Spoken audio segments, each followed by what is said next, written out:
Chapter 506. As he spoke, his gaze became obscure and his lips curled into a mischievous smile.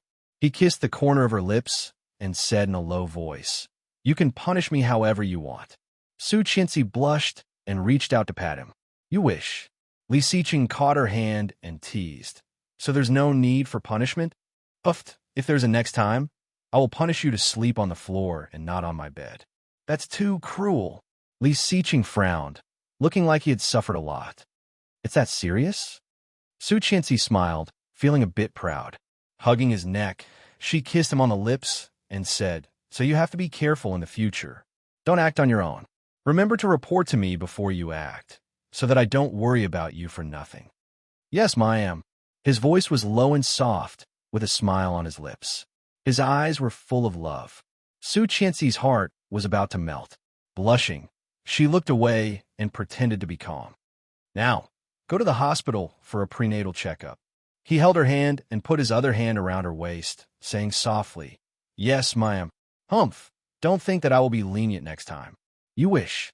At the hospital, after all the tests were done, an old doctor adjusted his glasses and told them that there were 2 placentas and 2 fetal hearts in the uterus of the pregnant woman. In other words, they were fraternal twins. Although he had already known that there were 2 children, hearing the news, Li Xiqing was still dazed.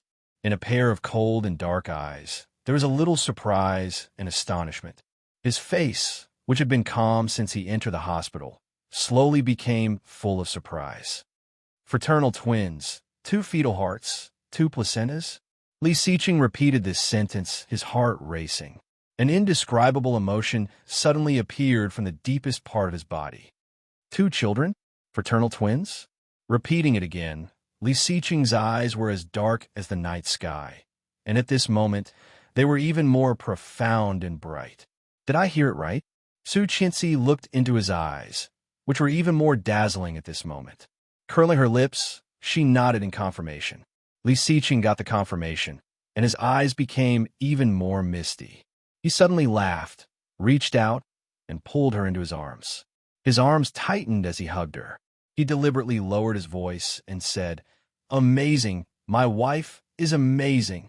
Su Qianxi reached out and touched his trembling hand, chuckling. Facing the teasing eyes of the doctors, she whispered with a blush, "So many people are watching. Be normal." "Yes," he responded loudly, unable to contain his joy. He let go of her and kissed her on the cheek.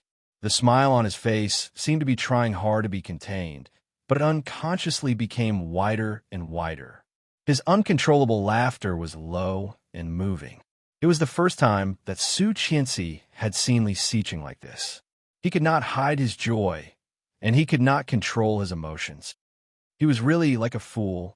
She couldn't help pursing her lips and looking at him with a blush. Li Xiqing's eyes were shining. He looked down at her lower abdomen, gently stroking it with his big palm. She did not know whether he was talking to her or whispering to her stomach, "Wait for me." Then he strode out of the clinic. "Where are you going?" "To make a call." Dash. Chapter 507. The phone rang a dozen times, but no one answered. Just when it was about to hang up, automatically, the phone vibrated slightly. There was a rustling sound and heavy breathing. Oming's voice came quickly. "Li Xiqing." His voice seemed to be in a trance and drunk. Li Xiqing frowned, swallowed the good news that was about to come out of his mouth, and asked, "What are you doing?" Li Xiqing, Li Xiqing. Oming's voice was heavy, and vaguely, there was a bit of a crying tone. "Li Xiqing, He did not say it, but actually whimpered. Li Xiqing was shocked. His soft face suddenly tightened, and his cold temperament was revealed in an instant. He calmly said, "Where are you?" The first sentence was not to ask what happened, not to ask what was wrong, but to ask where he was. Oming's throat was even more choked, but he could not speak. However, the sad voice belonged to a man, which was particularly shocking. Li Xiqing's face tightened, and he walked in without saying a word. Shuang Yu, who was tall and straight, stood next to Su Qianxi.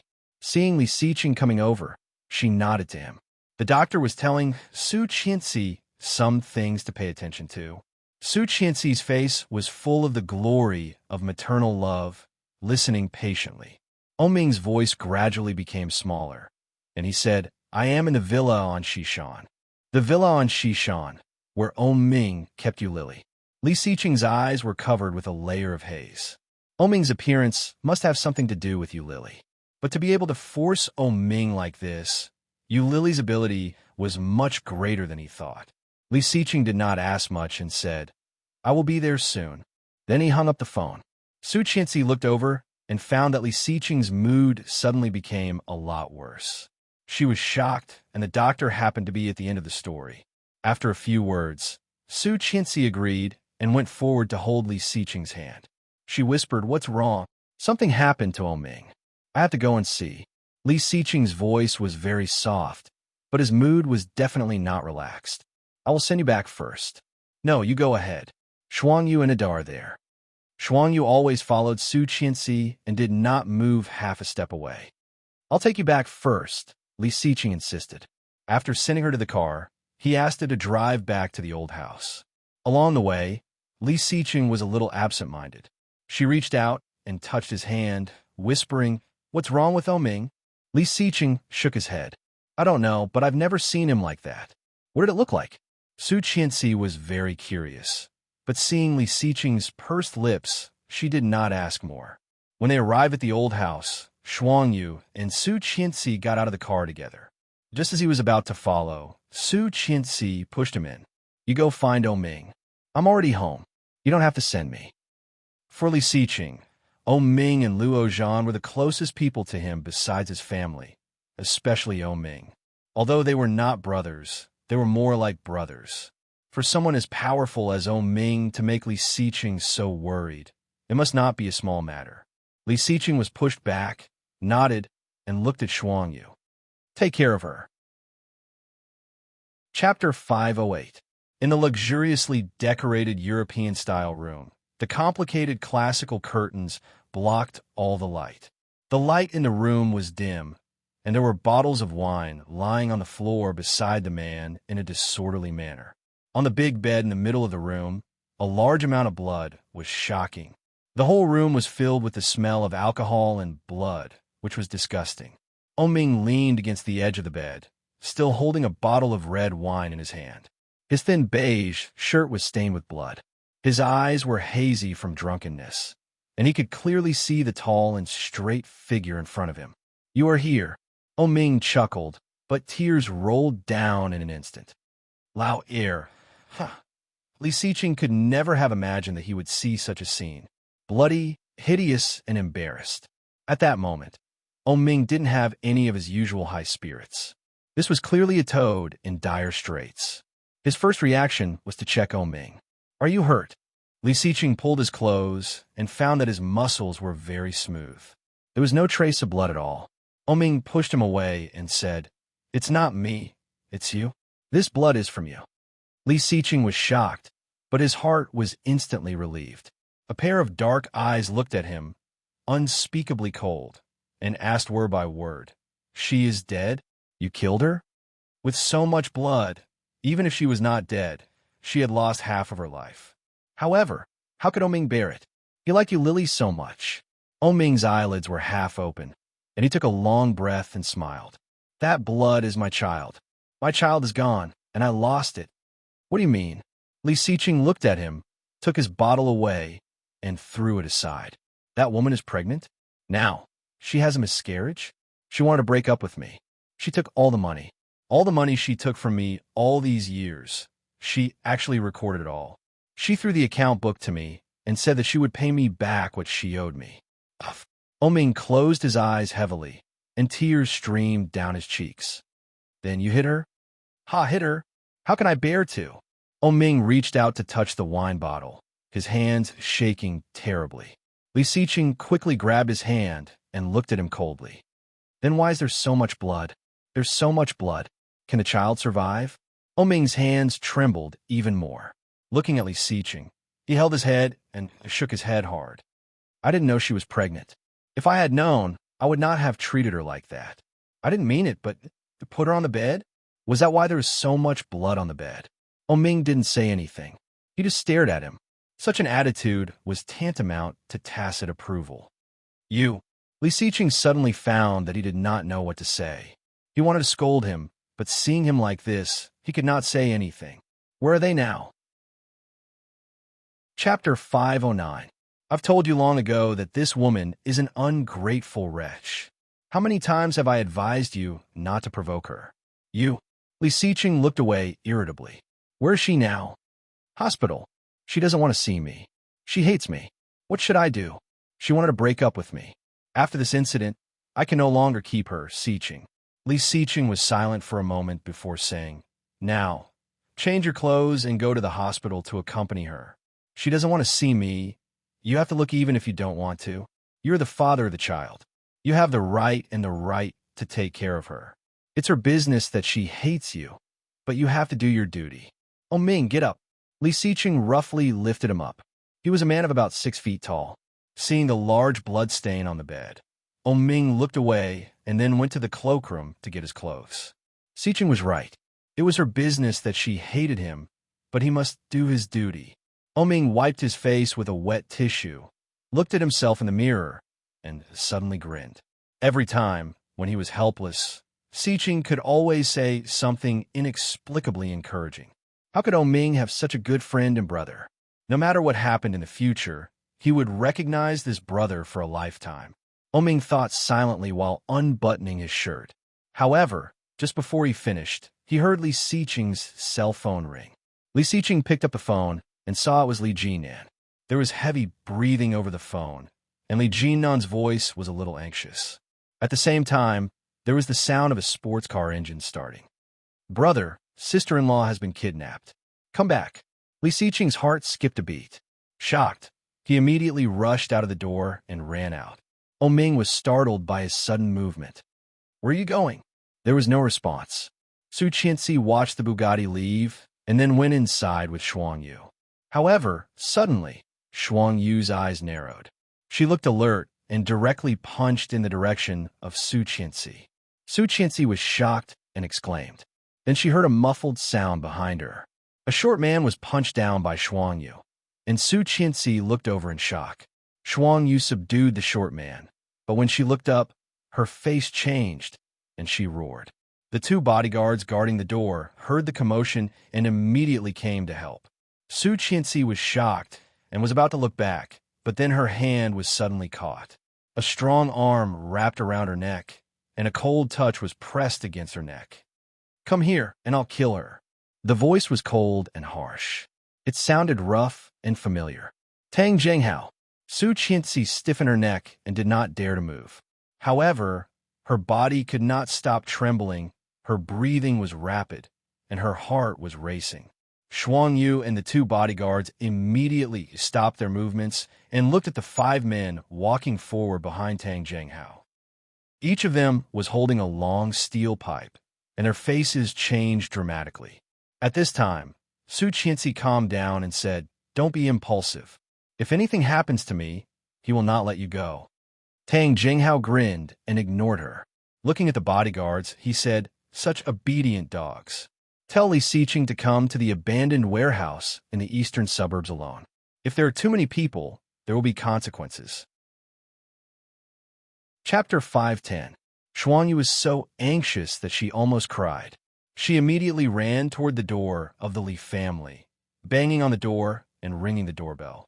Li Jinan was just about to go out, shaking the car key in his hand. As soon as he opened the door, he saw Shuang Yu's appearance and raised an eyebrow. What's wrong? Shuang Yu could not say a word.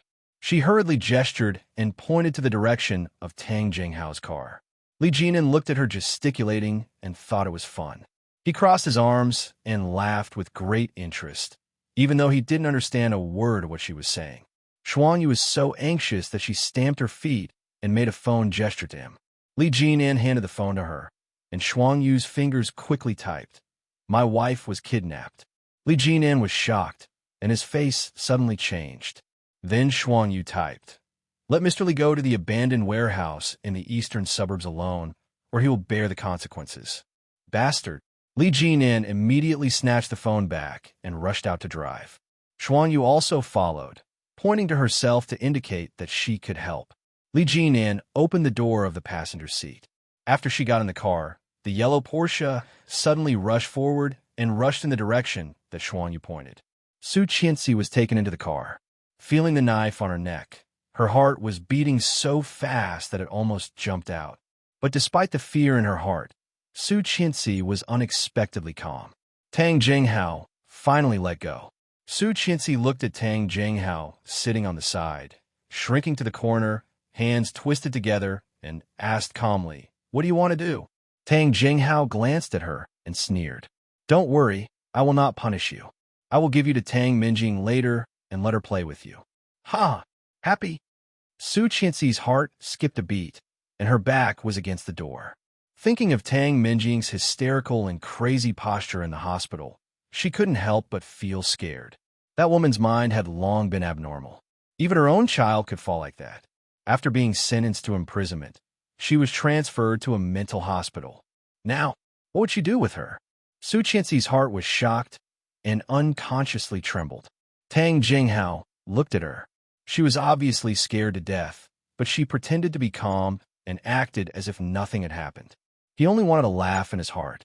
The car drove steadily in the direction of the eastern suburbs, but suddenly, Tang Jinghao saw a yellow Porsche speeding up behind them, and the person sitting in the driver's seat was the third child of the Li family, Li Jinan. TSK. The children of the Li family are all good, but why are they so impulsive? Tang Jinghao looked regretful. I've already said that only Li Xiqing is allowed to come. What is Li Jinan doing here? Tell me, aren't they forcing me to kill the hostages? Huh? As Tang Jinghao spoke, he waved the sharp dagger in his hand in front of Su Qianxi. Su Qianxi shivered and leaned against the door. Her heart was beating so fast that she could not feel it. Biting her lower lip, Su Qianxi's eyes were slightly red, but she clung to the door and did not dare to move. Ha ha ha ha. Tang Jinghao laughed happily, took back the dagger and said, "I'm just scaring you. I still need Li Xiqing to do things for me. If I kill you, won't that guy kill me?" Chapter 511. Yes. The man responded, then turned the car and ran a green light. The pedestrians on the side of the road were scared and fled. The traffic policeman whistled hard, furious. Li Jinan was about to follow, but the traffic policeman suddenly rushed up, waved at him, and whistled a warning. Turning the steering wheel, Li Jinan slammed on the brake. The car in front of him had already driven far away. Tang Jinghao turned around and even waved at him with a smug smile. F***CK. Li Jinan slammed the steering wheel, almost going crazy. Ignoring the traffic policeman's beating on the window, Li Jinan picked up the phone and called Li Xiqing. "Brother, sister-in-law has been kidnapped. Come back." After telling the location and the request, Li Jinan was asked to get out of the car by the traffic policeman. Li Xiqing went downstairs, ignoring Ming's yelling. After driving out of the car, he drove the car to the highest speed and went straight to the abandoned warehouse in the eastern suburbs. When he arrived, it was already half dark, and just at the door of the warehouse, a man was standing, smoking a cigarette. Seeing Li Xiqing's car coming, he whistled. It's really Li Xiqing. Even the car he drives is different. Where's she? What's the hurry? Isn't she inside? Don't worry, your wife and children are still fine. Come on, be a good boy and come in with me. The man waved at Li Xiqing, whistled, and stepped back with a playful look. It looked like he was flirting with a little puppy. Li Xiqing clenched his fists, and his face, which was already cold and indifferent, became even more tense. Walking in, the man laughed and said, "Good dog, come on. I'll give you a meat bone." As he spoke, he actually threw a lunchbox over. A pig bone rolled out with rice grains on it. Li Xiqing's cold eyes glanced at him. The man suddenly felt a chill, but he looked even more arrogant. "What the F***CK are you staring at? What about her?" Li Xiqing repeated. His voice was so cold that it sounded like ice was falling off. "Oh my, such a bad temper. If I didn't know better, I would think I was in your office." Tang Jinghao's voice came out, looking slightly fat. Looking at Li Xiqing, he sneered, "What? Are you used to being a big boss? Can't stand being treated like a puppy all of a sudden?" Just behind Tang Jinghao, Tang Minjing also walked out. She was wearing a tight black leather outfit, and her hair was permed into sexy big wavy curls. Her face was exquisitely made up, which made her already beautiful and coquettish facial features even more exquisite and moving.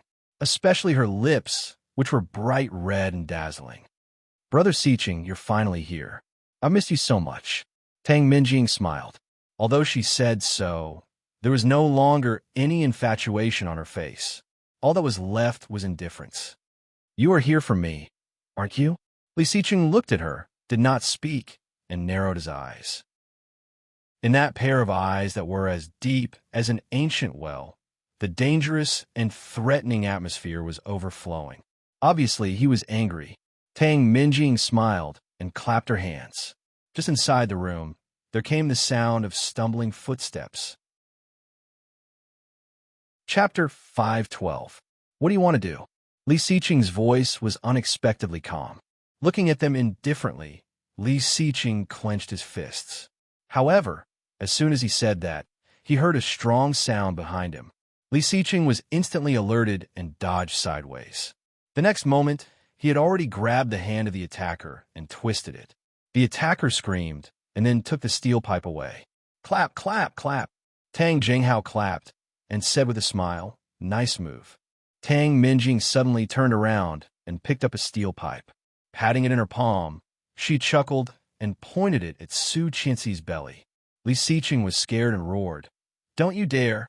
Swoosh! Another sound came from behind him. This time, Li Siqing did not have time to dodge. His hand holding the steel pipe was hit hard. Feeling the pain, Li Siqing's hand moved out of inertia, and the steel pipe fell to the ground. No! Su Qianxi's heart trembled fiercely. Seeing his hand instantly red and swollen and blue, she burst into tears and screamed. Li Siqing subconsciously wanted to fight back, but he heard Tang Minjing's gentle voice. "Brother Siqing, don't blame me for not giving you a chance. As long as you avoid it, or you fight back, I will take the blame on her." Then she laughed, as sweet as a bell, but at this moment, it was the most vicious voice. She said, "Say, if I hit with this stick." Then she pointed the steel pipe at Su Qianxi's belly, smiling. Su Qianxi looked at the steel pipe and closed her legs, shaking terribly. "Don't you dare." Li Siqing's face turned red and he roared. Tang Minjing raised an eyebrow. "I even dared to kill my own son, let alone someone else's son. What a pity. I heard that they are twins. Both of them are very healthy. If the stick were to hit them..." Li Siqing's leg was hit hard, and the pain suddenly spread all over his body. He screamed unconsciously and knelt on the ground. Go. She burst into tears. "Li Siqing." The voice was sharp and desperate. Hearing it, Li Siqing's heart suddenly trembled and ached. "Don't cry. I'm fine, ugh." Before he could finish his words, his back was struck once more. She struggled hard, but the person behind her was so strong that no matter how hard she struggled, he would not let her go. Seeing more and more blood on his body, she was overwhelmed with despair and fear. "Don't hit him, don't." The perpetrator laughed coldly and swung the steel pipe down with great force, ruthlessly swinging it at his legs, followed by his hands, back, and waist. Not a single part of his body was spared. Li Siqing bore it silently and looked in her direction. All that was left in his ears was the whooshing sound of the steel pipes cutting through the air, the muffled sound of them landing on his body, and the occasional sound of bones being broken. Her voice was getting farther and farther away, and her figure was becoming more and more blurred. Li Siqing. Her voice seemed to reach his ears. Li Siqing struggled to raise his hand, trying to smile, but a gust of air rushed up from somewhere in his body and went straight to his throat. Li Siqing could not help coughing violently and vomited a mouthful of sticky blood. Chapter 513. When he came out of the forum, it was already dark. Rong Haiwa looked at the time. It was already past 7 in the evening. He had an appointment with Li Siqing for dinner at 8, and there were still 5 minutes left. Rong Xian followed behind Rong Haiwa and called, "Rong Haiwa." "Yes?" Rong Haiwa responded quietly. His attitude toward her was very different from before. In the past month, Rong Xian and he had only met a few times at home. When they saw each other, they were not even in the mood to greet each other, let alone quarrel. To be honest, Rong Haiwa thought that she would definitely ask for a divorce. However, unexpectedly, she did not. When he left home this morning, he did not know what was wrong with Rong Xian. She actually asked to come to Kingstown with him. Rong Haiwa was surprised, but he did not refuse. He asked someone to book an extra ticket, and the two got on the plane to Kingstown together. When they arrived in Kingstown, it was already noon. They had been attending the forum until now. Now, she was probably here to complain. Rong Haiyue's heart was cold, but he did not speak first. A pair of sharp eagle eyes looked at her, raised his eyebrows, and waited for her to speak first. You have an appointment with Li Xichen? Yes. This time you came to Kingstown to meet them? Of course. She was referring to Li Xichen and Su Qianxi. Rong Haiyue put his hand in his coat pocket and nodded without hesitation. Yes. Take me with you. Rong Xian looked at him. I want to see her. You need to ask Su Qianxi about this. I will call them. Rong Haiyue's cell phone was already ready. At this time, he directly clicked on the screen and dialed the number. However, Su Qianxi's cell phone could not be reached, and Li Xichen's cell phone was also not picked up. Suddenly, Rong Haiyue seemed to see a familiar shadow. It was a slender figure wearing a pink cap with long curly hair, wearing a loose long coat and a pair of black high heels. She lowered her head and wore a mask as she went into the darkness. That was Anna? However, shouldn't she be in London at this time? Why was he in Kingstown? Rong Haiyue followed her in confusion. From a distance, he saw Rong Anna walking on the road quickly. He picked up the phone and dialed her number. The slender figure was a little far away from him. Rong Haiyue did not hear the ringtone, but the ringtone sounded. The girl in front of him also picked up the phone. Hello, Dad. Anna, where are you? Rong Anna was obviously a little surprised and said, I'm in London, on tour with Xiao. I'll be back in a few days. Oh, I see. Well, what's the matter, Dad? The cute voice seemed to be no different from the usual Rong Anna. Rong Haiyue looked at the figure in front of him, was silent for a moment, and said, It's okay. Come back early. Without you at home, I don't even have someone to talk to. Rong Xian heard Rong Haiyue's words and tightened her grip on her bag. Rong Haiyue did not notice it. He only heard Rong Anna giggling and said, Soon. Don't miss me too much, Mua. Okay, bye. Chapter 514. There was no doubt that this person was Rong Anna. Rong Haiyue looked at the figure, and a bit of disappointment flashed in his sharp eagle eyes. At the same time, Rong Haiyue couldn't help but think of what Li Xichen had said some time ago. Rong Anna and Bo Xiao were likely to be the people who attacked Su Qianxi that day. Because they were afraid that Su Qianxi would recognize them, they chose to kill her in the capital. Now, were they coming to retaliate against Su Qianxi again? Rong Anna hung up the phone, walked to a black car, opened the door, and got in. The car quickly started and drove toward the highway not far away. Rong Haiyue strode up and stopped the taxi. Follow the black car in front. Rong Xian quickly followed, and Rong Haiyue remembered that Rong Xian was still next to him. Seeing the obvious astonishment in Rong Haiyue's eyes, Rong Xian looked calm and sat in the car. The taxi followed the black car, and at Rong Haiyue's request, it always kept a distance from them. Later, the route of the black car became more and more deviated, and Rong Haiyue vigilantly asked the driver to slow down so as not to be discovered. After about 5 or 6 minutes, Rong Haiyue saw the black car again. After paying the fare and getting out of the car, Rong Haiyue found that this was a suburb. Not far from the car was an abandoned building. All kinds of waste machinery were piled up together, some high. The smell of gasoline and machinery mixed together, a bit unpleasant. Looking into the distance, Rong Haiyue saw a faint light inside. Rong Xian had never encountered such a scene. Seeing Rong Haiyue's cautious look, she couldn't help but ask, What are you doing? Rong Haiyue's sharp eagle eyes flashed, and he gave the phone to Rong Xian. If Li Xichen calls, you tell him that I am busy and may not be able to arrive. Then don't go in. It is likely to be a criminal gang. Our adopted daughter, Rong Anna, and Bo Xiao are likely to be one of them. Rong Xian was shocked covering her mouth and looking at him. Call the police first. Don't come in if there is nothing. I will go in and see. Rong Xian nodded, standing outside, and said, okay. Rong Haiwe turned and was about to go in when Rong Xian stopped him. Rong Haiwe. Yes. Rong Haiwe turned around and asked, what's wrong? Rong Xian looked at him for a long time before saying in a low voice, be careful. Hearing this, Rong Haiwe was slightly stunned. Immediately, the heartstrings in his heart, which had calmed down for more than a month, were suddenly plucked again, shaking fiercely for a long time. Rong Xian took a small step back. Her expression could not be seen in the darkness. She whispered, are you still not going? Rong Haiwe chuckled, nodded, and walked inside. Rong Xian's heart was pounding. She didn't seem to hate him that much anymore.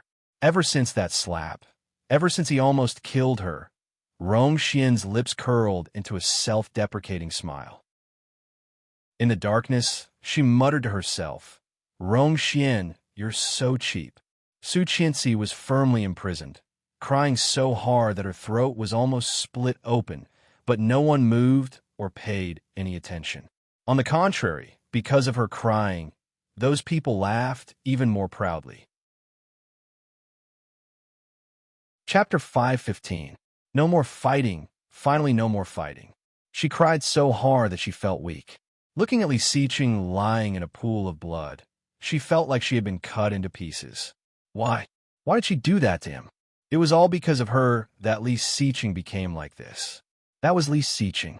In her previous lifetime, he had made a name for himself in the business world. How many people wanted to deal with him? How many people wanted to defeat him? However, at that time, Li Xiqing was so strong that he had no weaknesses. If it were not for her, thinking of this, Su Qianxi could not stop her tears. I'm sorry. Li Xiqing was now in a semi-conscious state. He vaguely heard Su Qianxi's apology. He looked up and wanted to say something, but he coughed and spat out blood again. Tang Minjing slowly walked over, her every step elegant. Slowly, she squatted in front of Li Xiqing, her eyes full of pity and face full of sadness. However, she had a crazy laugh. What's so good about this woman? Is she worth it? Li Xiqing, is it painful to be beaten like this? It must be very painful, haha. As long as you beg me, I can save you now. Li Xiqing heard that and chuckled, his voice weak. Beg you? Yes, I can make you recover and live a healthy life. When you are well, you can divorce that bitch Su Qianxi and ask her to abort the child. If you like children, I can give birth to them for you. I have given birth to them before. My children will definitely be 100 times better than Su Qianxi's children.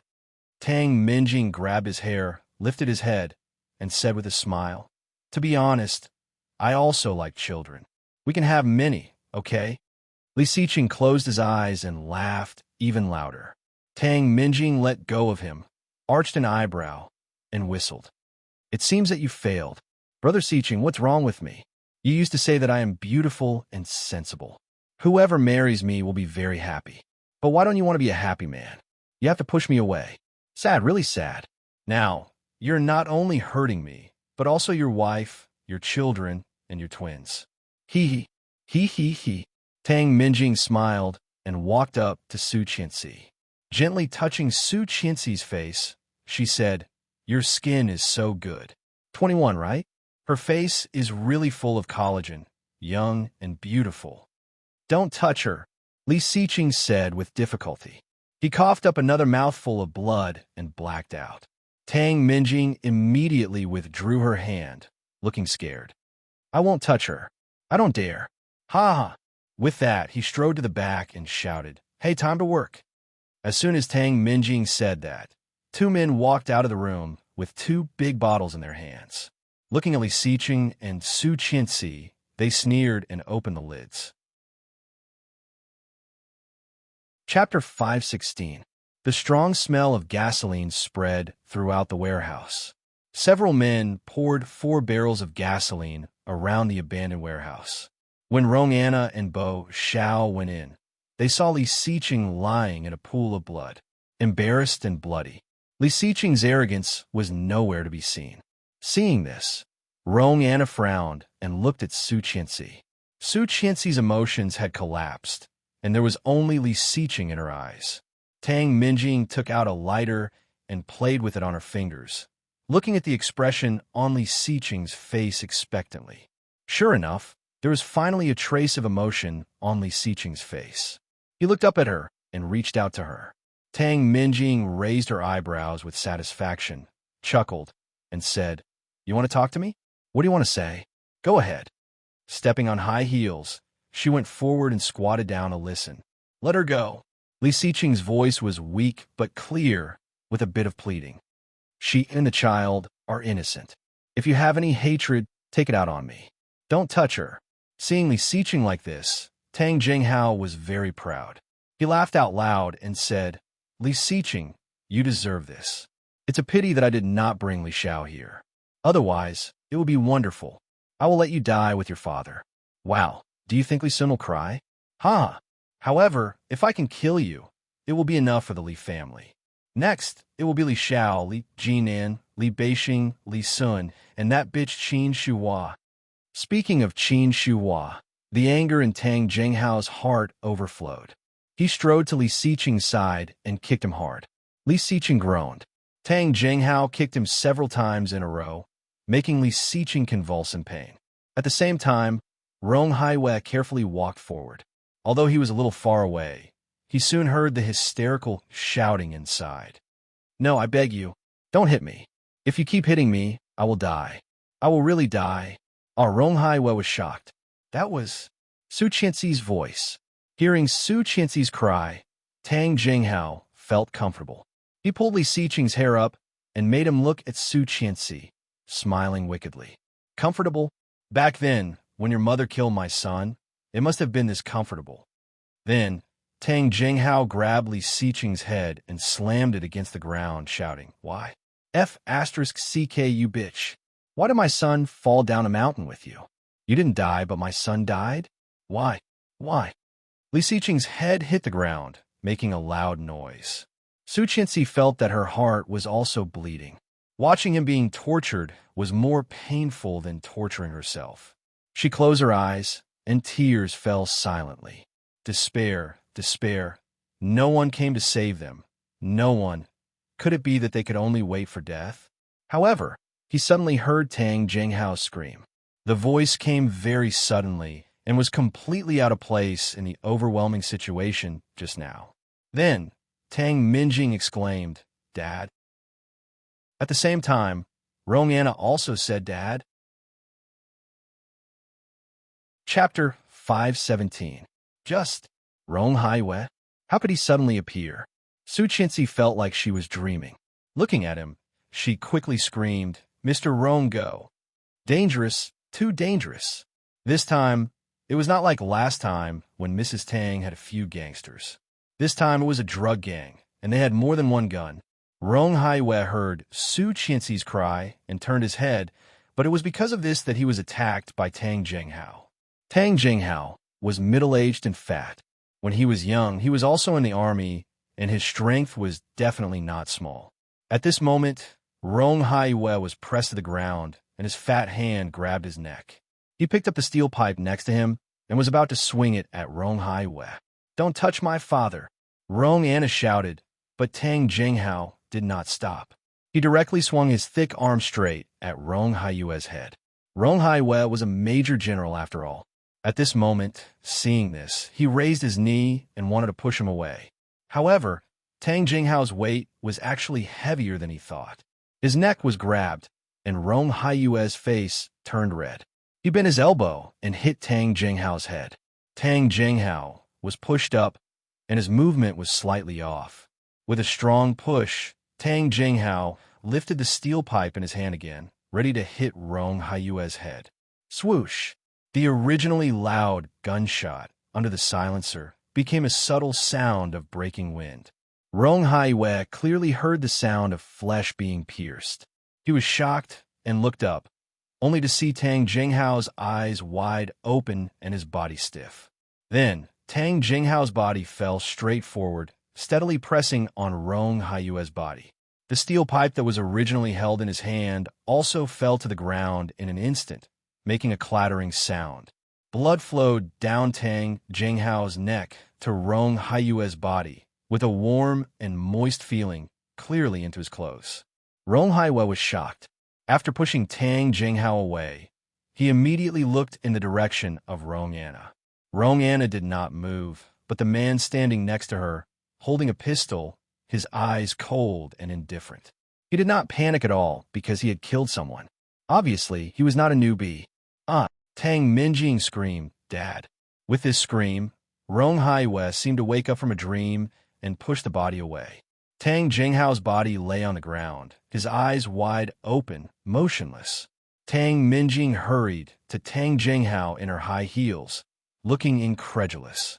Standing far away, Su Qianxi was tied up, but seeing this scene, she was paralyzed. Kill murder?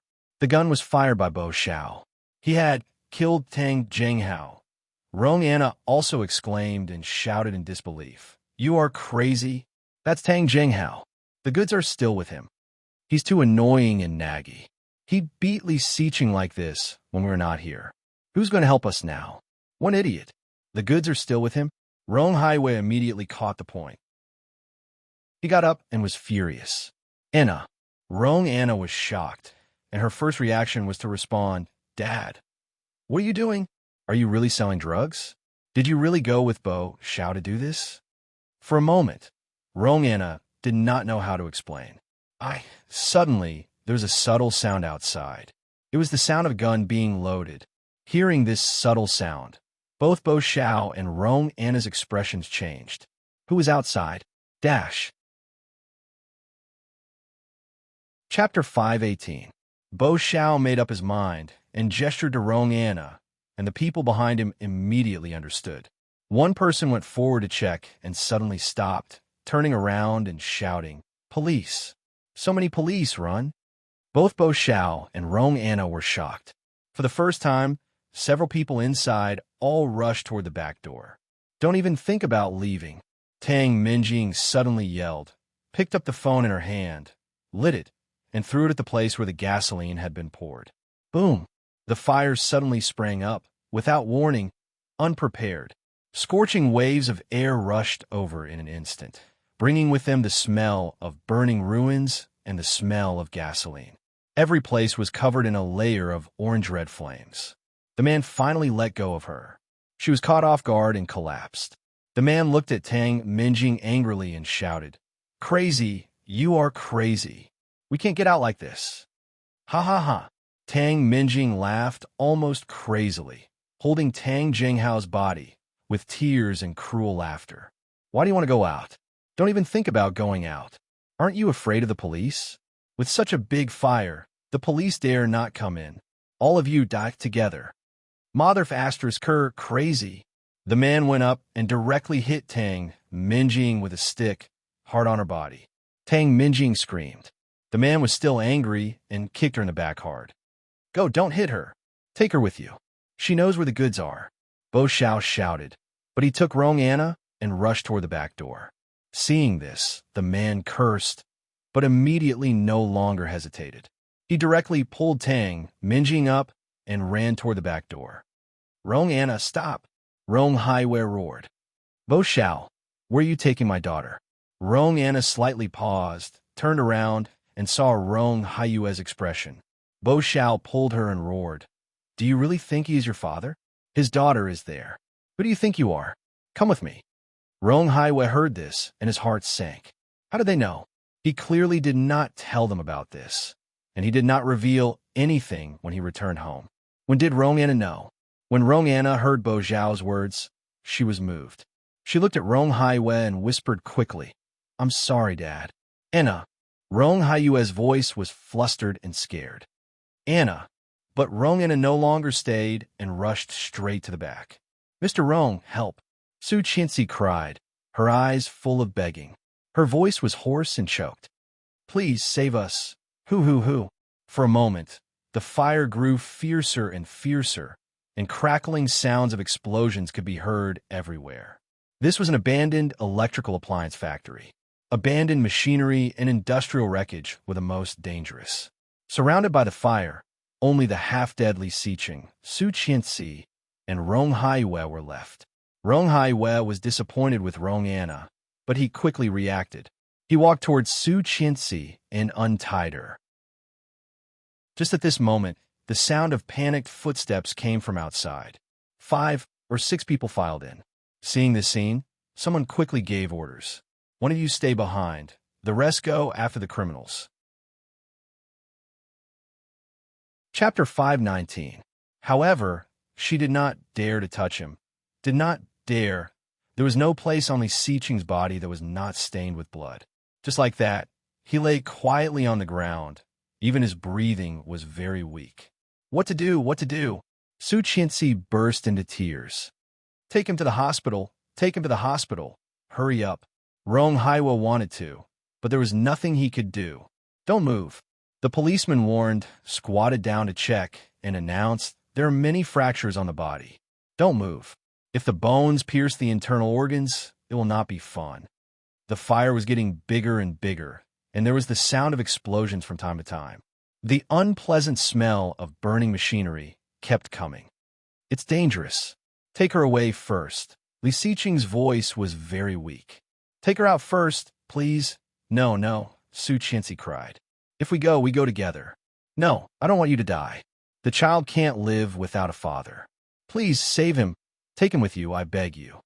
Su Qianxi said, and even wanted to kneel and kowtow to them. Rong Haiwe quickly held her and forced her to calm down with a pair of sharp eagle eyes. He said word by word, listen, the situation is a bit dangerous now. The fire is too big. If we don't go out now, we won't be able to. Now, I will take you out first. Later, I will carry Li Siqing out with this policeman, and I promise I will give you Li Siqing alive. Okay? Really? Su Qianxi wiped her tears and looked at Li Siqing. Li Siqing nodded at her.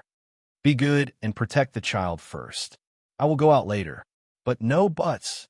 Rong Haiwe almost roared. If you want to live, you must get out now.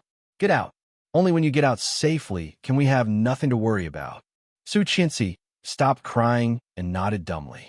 However, her eyes still couldn't help looking in the direction of Li Siqing. Li Siqing also looked up at her. His usually cold, sharp, and dark eyes were now reflecting the fire. The stars at the bottom of his eyes seemed to have gathered thousands of stars, which was very beautiful. Su Qianxi. His voice was weak. Hearing this, Su Qianxi almost broke down and burst into tears, but she did not dare to. Gritting her teeth, she looked at him. He looked at her, his eyes full of tenderness. He said, I love you, forever. His heart felt as if something was running away quickly, and he was losing it quickly. So empty, so empty. The fire was very big, and there was a large area of fallen beams and ruins in the surroundings. There was almost no way out. Tang Jinghao was very good at choosing a place. The place where they were just now was the central area of the abandoned factory. There were dozens of meters away from the place where there was no fire. Thick black smoke rushed up, and Su Qianxi almost fainted. She forcefully covered her mouth and nose, but the black smoke was still pervasive, causing her vision to turn black. Rong Haiwe gritted his teeth and whispered, Hold your breath. Rong Xian stood at the door for a long time, and suddenly there was a car coming from behind. Police car. Several policemen came to her side, quietly asked her a few words, and then left one to look at her. Then they all quietly approached the abandoned factory. Chapter 520. Rong Xian's mind was buzzing, looking at the place shrouded in fire. He was still inside. They were still inside. Her daughter, her husband. Rong Xian's breathing became more and more rapid, and she ran inside. The policewoman who stayed to watch her pulled her and said, Don't go in. Our people went in, and the people inside will be fine. Yes, with the police it would be fine. Rong Xian waited for a long, long, long time. After what seemed like a few centuries, someone finally walked out from inside. A tall figure, holding a pregnant woman. The pregnant woman's belly was very eye-catching. It seemed that she had fainted. Rongxian did not care who the pregnant woman was. When she saw the tall figure, she knew it was him. He came out. Rongxian breathed a sigh of relief and ran forward. Rong Haiwei was exhausted. Seeing Rongxian, he put her in her arms and said, "Call an ambulance." She fainted. "Child, don't let anything happen to the child." Then he was about to get up and go inside again. Rongxian was shocked and asked, "Where are you going?" "Li Xiqing is still inside. I must save him." Rong Haiwei finished and had already taken a step. "Such a big fire," Rongxian shouted, and there was a bit of fear in her voice. "It's too dangerous." Rong Haiwei stopped and turned around to look at her. She was afraid. Afraid of what? Afraid that he would die? Thinking of this, Rong Haiwei suddenly smiled, but in a moment he turned and ran inside. While running, he said happily, "I will come out alive to see you." When Rongxian heard this, there was an unknown place in the bottom of her heart, quietly scratched, and an unknown fire slowly rose, burned. The policewoman also ran in, and the two figures, one after the other, disappeared in the fire. Rongxian immediately called an ambulance, but when she was asked for the address, she was speechless for a while. How did she know where it was? She was not familiar with Kingstown at all. Eastern suburbs, number 8 abandoned factory. A faint voice sounded in her arms, and she said with half-opened eyes. Rongxian immediately repeated the address, and then called the fire department. In the end, he helped her up and gently patted her face. "Are you okay? Drink some water first." Opening the bottle of mineral water she had drunk, Rongxian fed it to her mouth. Su Qianxi took 2 sips, but her tears soon fell again. Rong Haiwei went to save him. "Don't worry, you will be fine," Rongxian said. Although she said so, Rongxian herself was not sure. The fire was so big that even the sky was red.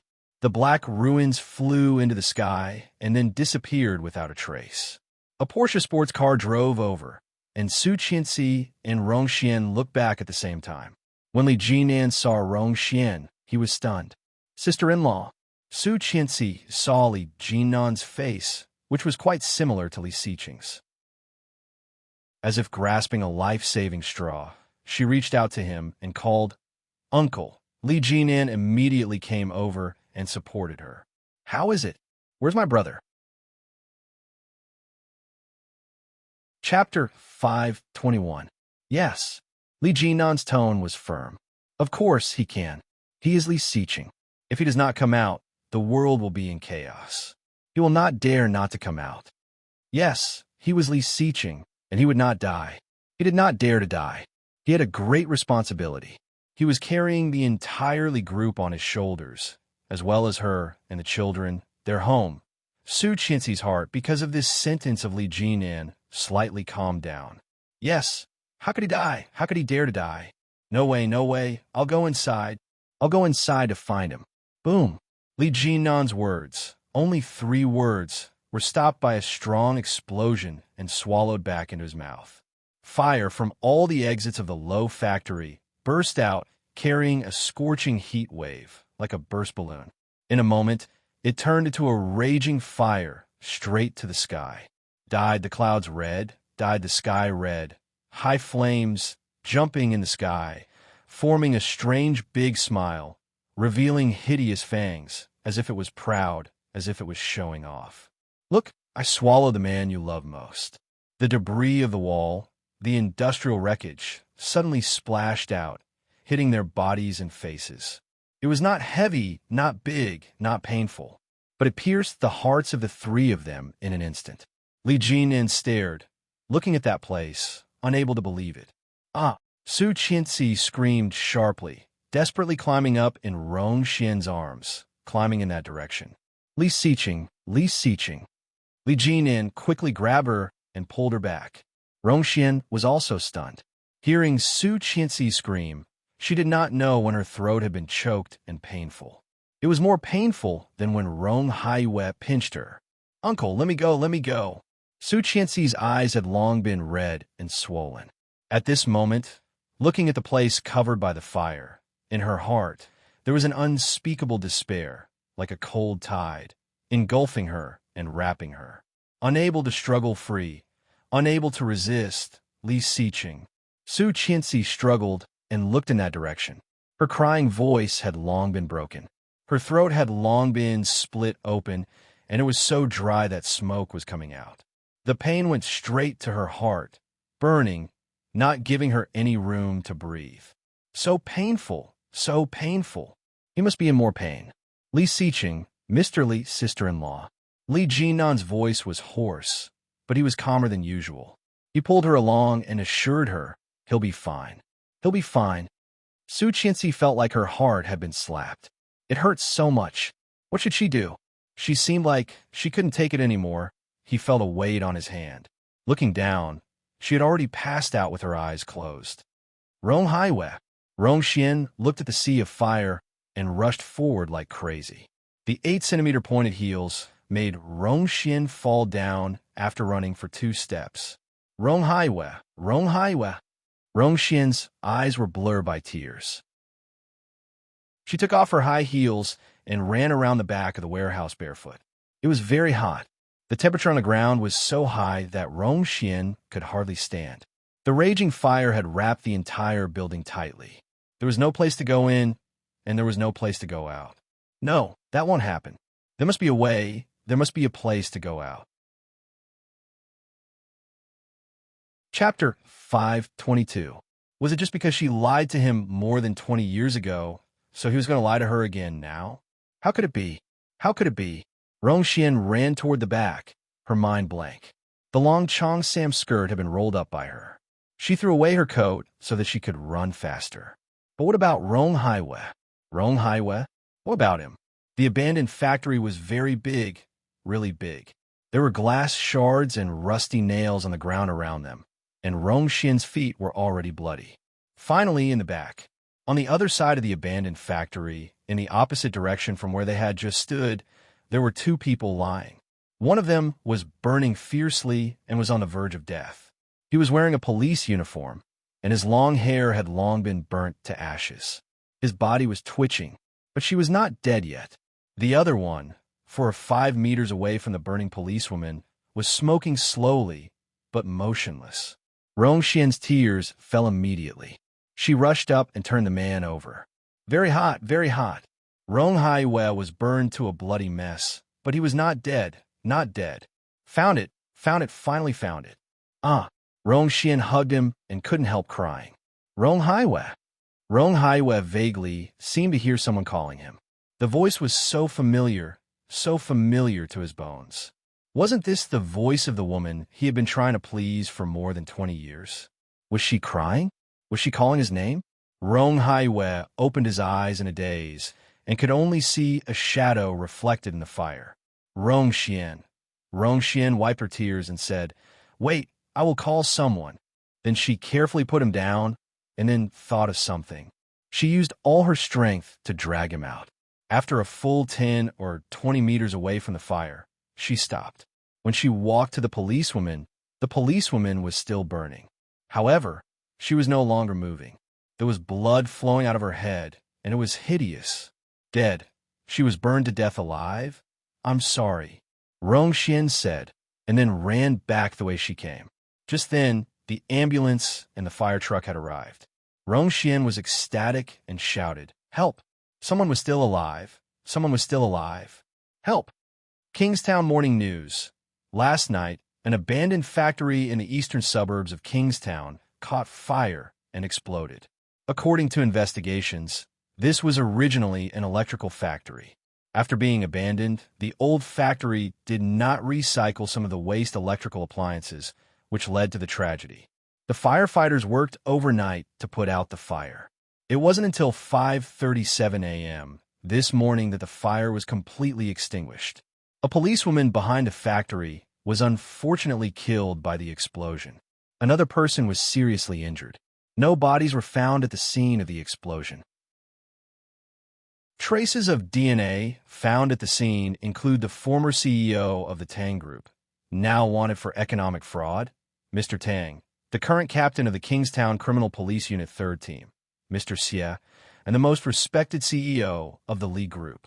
Seeing this news, old Master Li's heart, which had been on tenterhooks all night, was finally confirmed. Lu Shao's breathing suddenly quickened. Seeing this, she hurried over and said, "Old master, you."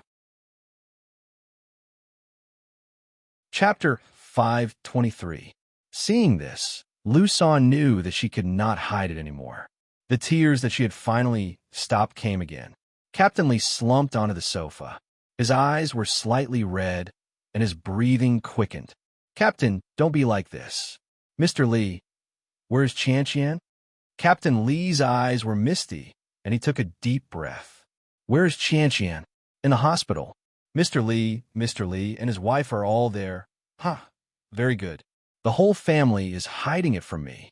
Lu Sha felt guilty. When she was about to explain, she heard Captain Li's weak voice. "Take me there. Qian will not be able to handle it." Lu Sha heard that and burst into tears. She said, "Damn it. The two of them are so close. They always hold each other when they go out, and Mr. Li is gone. Mrs. Li, how could she handle it?" As Lu Sha and Captain Li said, Su Qianxi could not handle it all. Raising her hand and touching her bulging belly, Su Qianxi looked at the ceiling. Her eyes were empty, but her tears could not be stopped. Outside, the doctor was telling Qin Shuhua and Li Xiao in a loud voice, and Su Qianxi heard it clearly. "Be sure to rest well. The baby has symptoms of threatened abortion. It is already so big, and the possibility of twins being born prematurely is very high. It is best to rest well before giving birth. Be sure to control the mood of the pregnant woman." Control the mood of the pregnant woman. Hearing this, Su Qianxi suddenly felt very funny. However, he couldn't smile no matter what. Liar. Li Xichen was a liar, a big liar. They had agreed that she would protect the baby and herself, and he would come out later. However, why did he not come out? Why not? How could he not come out? How dare he not come out? They had clearly agreed that he would spend every birthday with her in the future. But now, only one had passed. And the wedding he gave her, the honeymoon she wanted, the name he gave the baby, gone, everything was gone. Everything was engulfed in that huge fire. But wasn't he Li Xichen? Every time she was wronged, he would come to her side like a god. Every time she was in pain, he would appear. But what about the future? What about the future? What would she do without him? Li Xichen was so excellent, so cold and arrogant. How could he lie? How could he die? Su Qianxi, I love you forever. The last words he said to her, the last words. Her voice was low and soft, weak but sincere. He looked at her, his eyes as bright as the stars, so beautiful that they almost swallowed her. But he could no longer see it, no longer. She grabbed the blanket and gritted her teeth. She sobbed in a low voice, but did not let herself make a sound. The door of the ward was pushed open, making a slight sound. She immediately covered her head with the quilt, sniffed, and wiped her tears. Seeing this, Qin Shuhua felt even worse. She went up and sat by the bed. Holding Su Qianxi's hand, she said kindly, "If you want to cry, just cry it out." What was the use of crying? If she cried, would he come back? However, his heart was in so much pain that he was about to suffocate. What should she do? She didn't want to live anymore. She also wanted to follow him and leave together. Chapter 524. Don't make wild guesses. Don't make wild guesses. Don't make wild guesses. Don't make wild guesses. Don't make wild guesses. Don't make wild guesses. Don't make wild guesses. Don't make wild guesses. Don't make wild guesses. Don't make wild guesses. Don't make wild guesses. Don't make wild guesses. Don't make wild guesses. Don't make wild guesses. Don't make wild guesses. Don't make wild guesses. Don't make wild guesses. Don't make wild guesses. P.S. Empty chapter. Author's speech free. Chapter 525. Su Qianxi covered herself with the quilt, her shoulders shaking. Her heavy and hurried breathing revealed her current state without a doubt. Qin Shuhua covered her mouth, let go of Su Qianxi's hand, got up, and walked out of the ward. As soon as she saw Li Xiao, Qin Shuhua couldn't help crying. "Li Xiao, what should we do?" Our son. Li Xiao's eyes were also red, and he took out a tissue to wipe her tears. Qin Shuhua squatted down and cried her heart out. When Li Beixing came back, he was still wearing a military green uniform, but he still did not see Li Xiqing's body. At this moment, he was gasping, looking at his parents and brother waiting at the door of the ward. His face was full of disbelief. Walking forward, Li Beixing put his hand on Li Jinnan's shoulder. Li Jinnan took a deep breath, and his eyes were already red. Seeing Li Beixing coming over, he turned around and gave him a big hug. Li Beixing had never seen Li Jinnan like this. His heart was getting emptier and emptier. Looking into the room, he asked, "Sister-in-law is inside?" "Yes."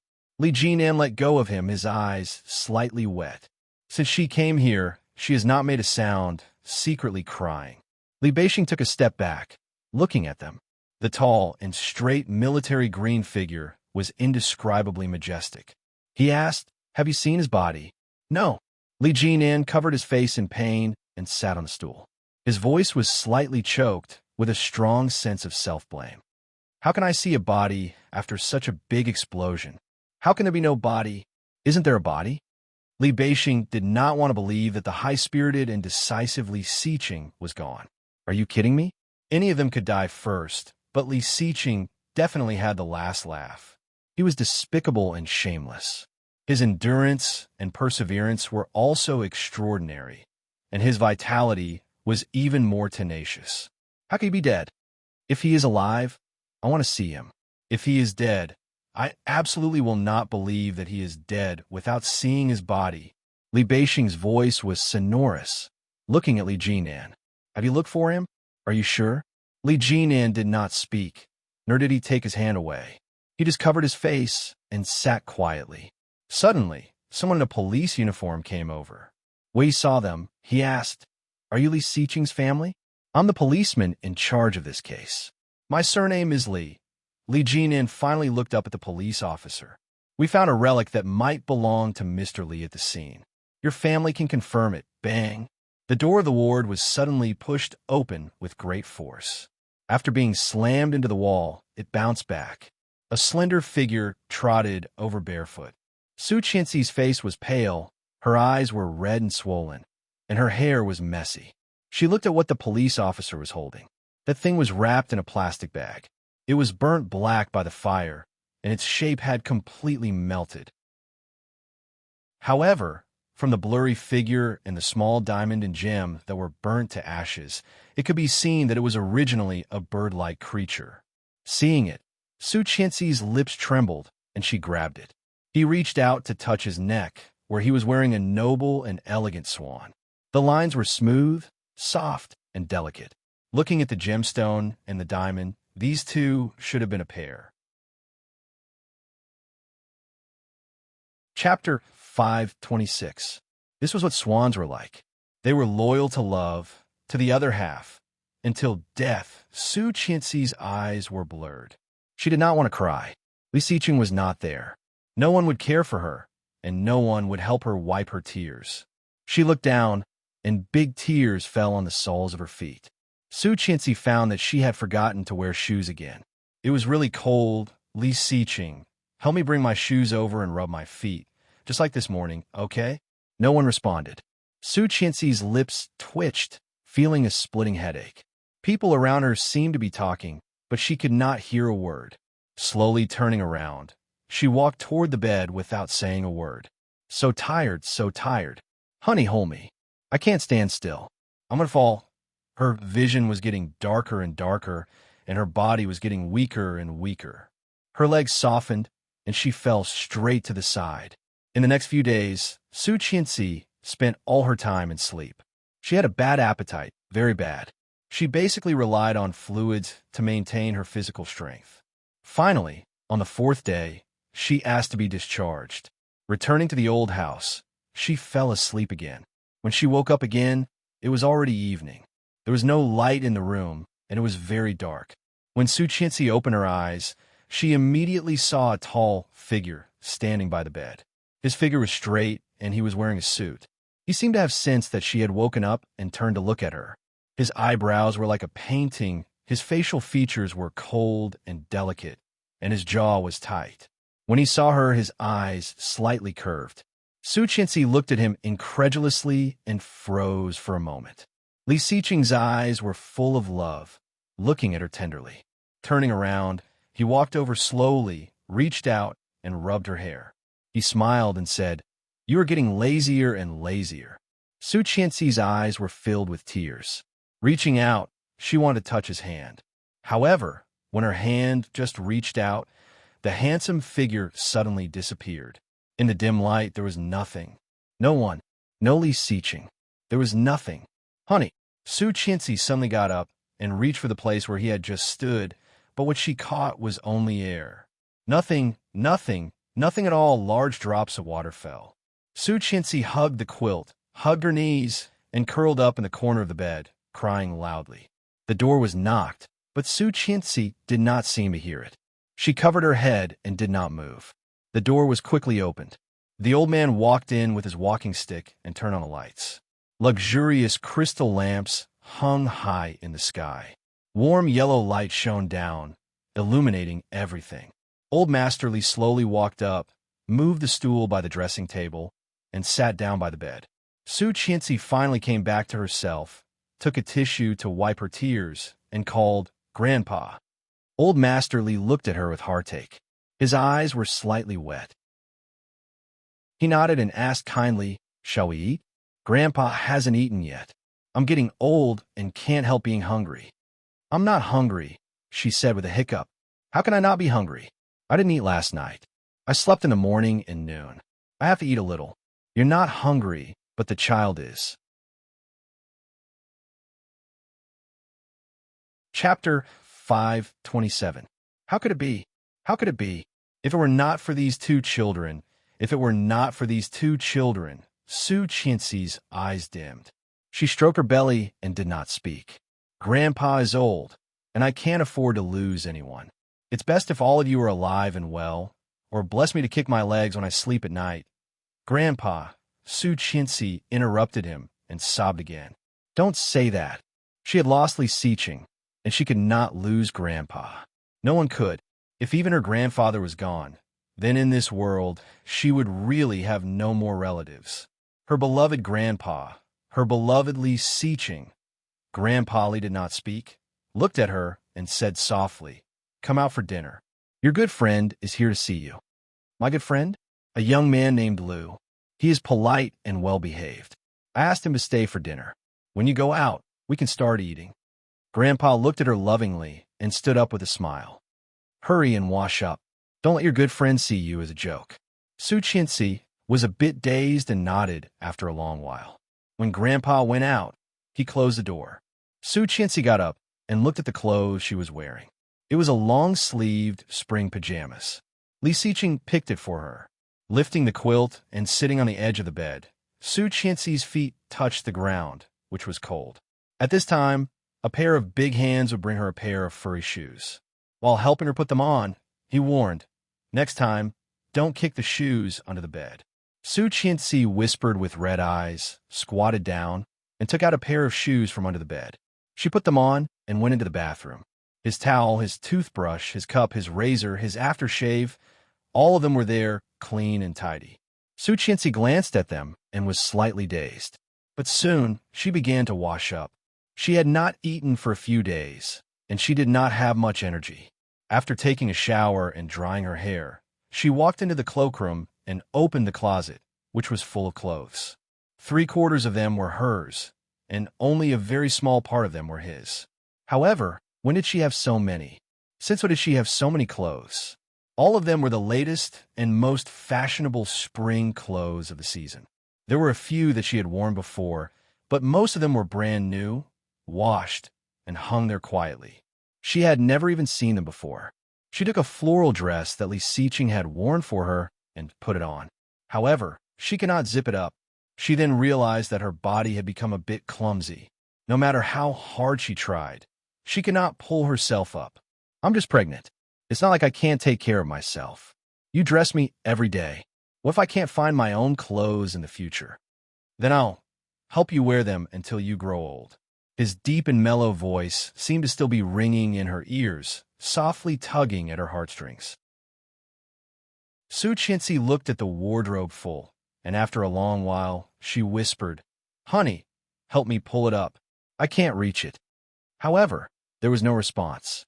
Su Qianxi's heart was terribly empty, and the bursts of pain made her almost breathless.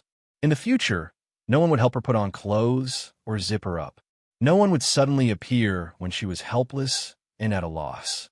No one would say anything or smile. Instead, they would stare at her gently and say, "Honey, let's go home." Chapter 528. The huge room was terrifyingly empty. In the future, she had to rely on herself. Everything she did, she had to rely on herself. Eat by herself, sleep by herself, and shower by herself.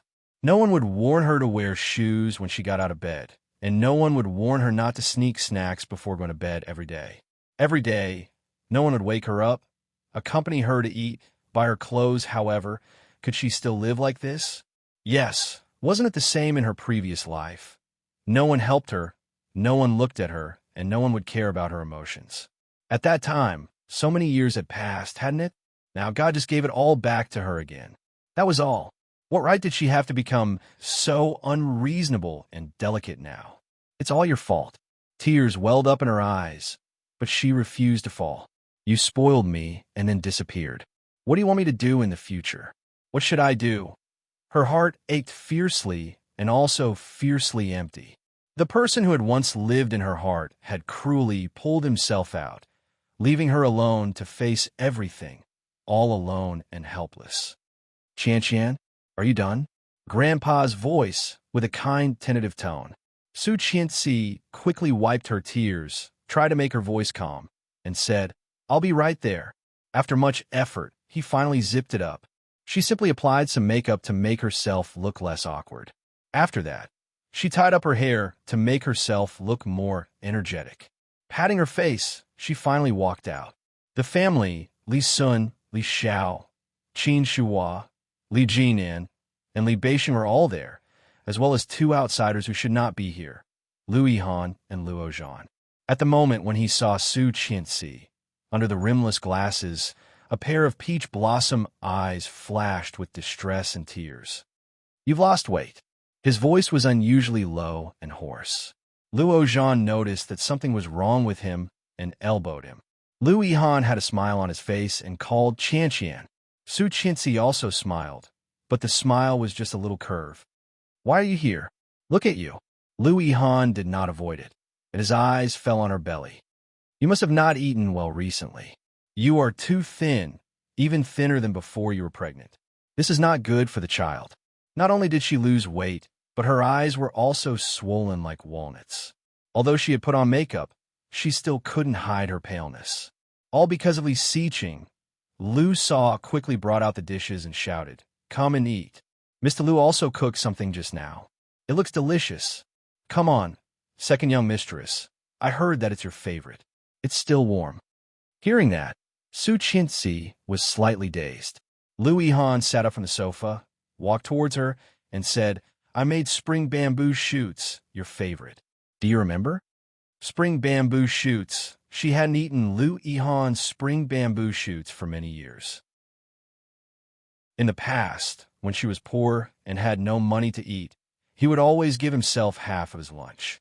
Later, he simply divided it into 2 portions and brought one for her every day. Lu Yihan was not from a wealthy family and had to rely on himself since he was a child. His life could be said to be very tight.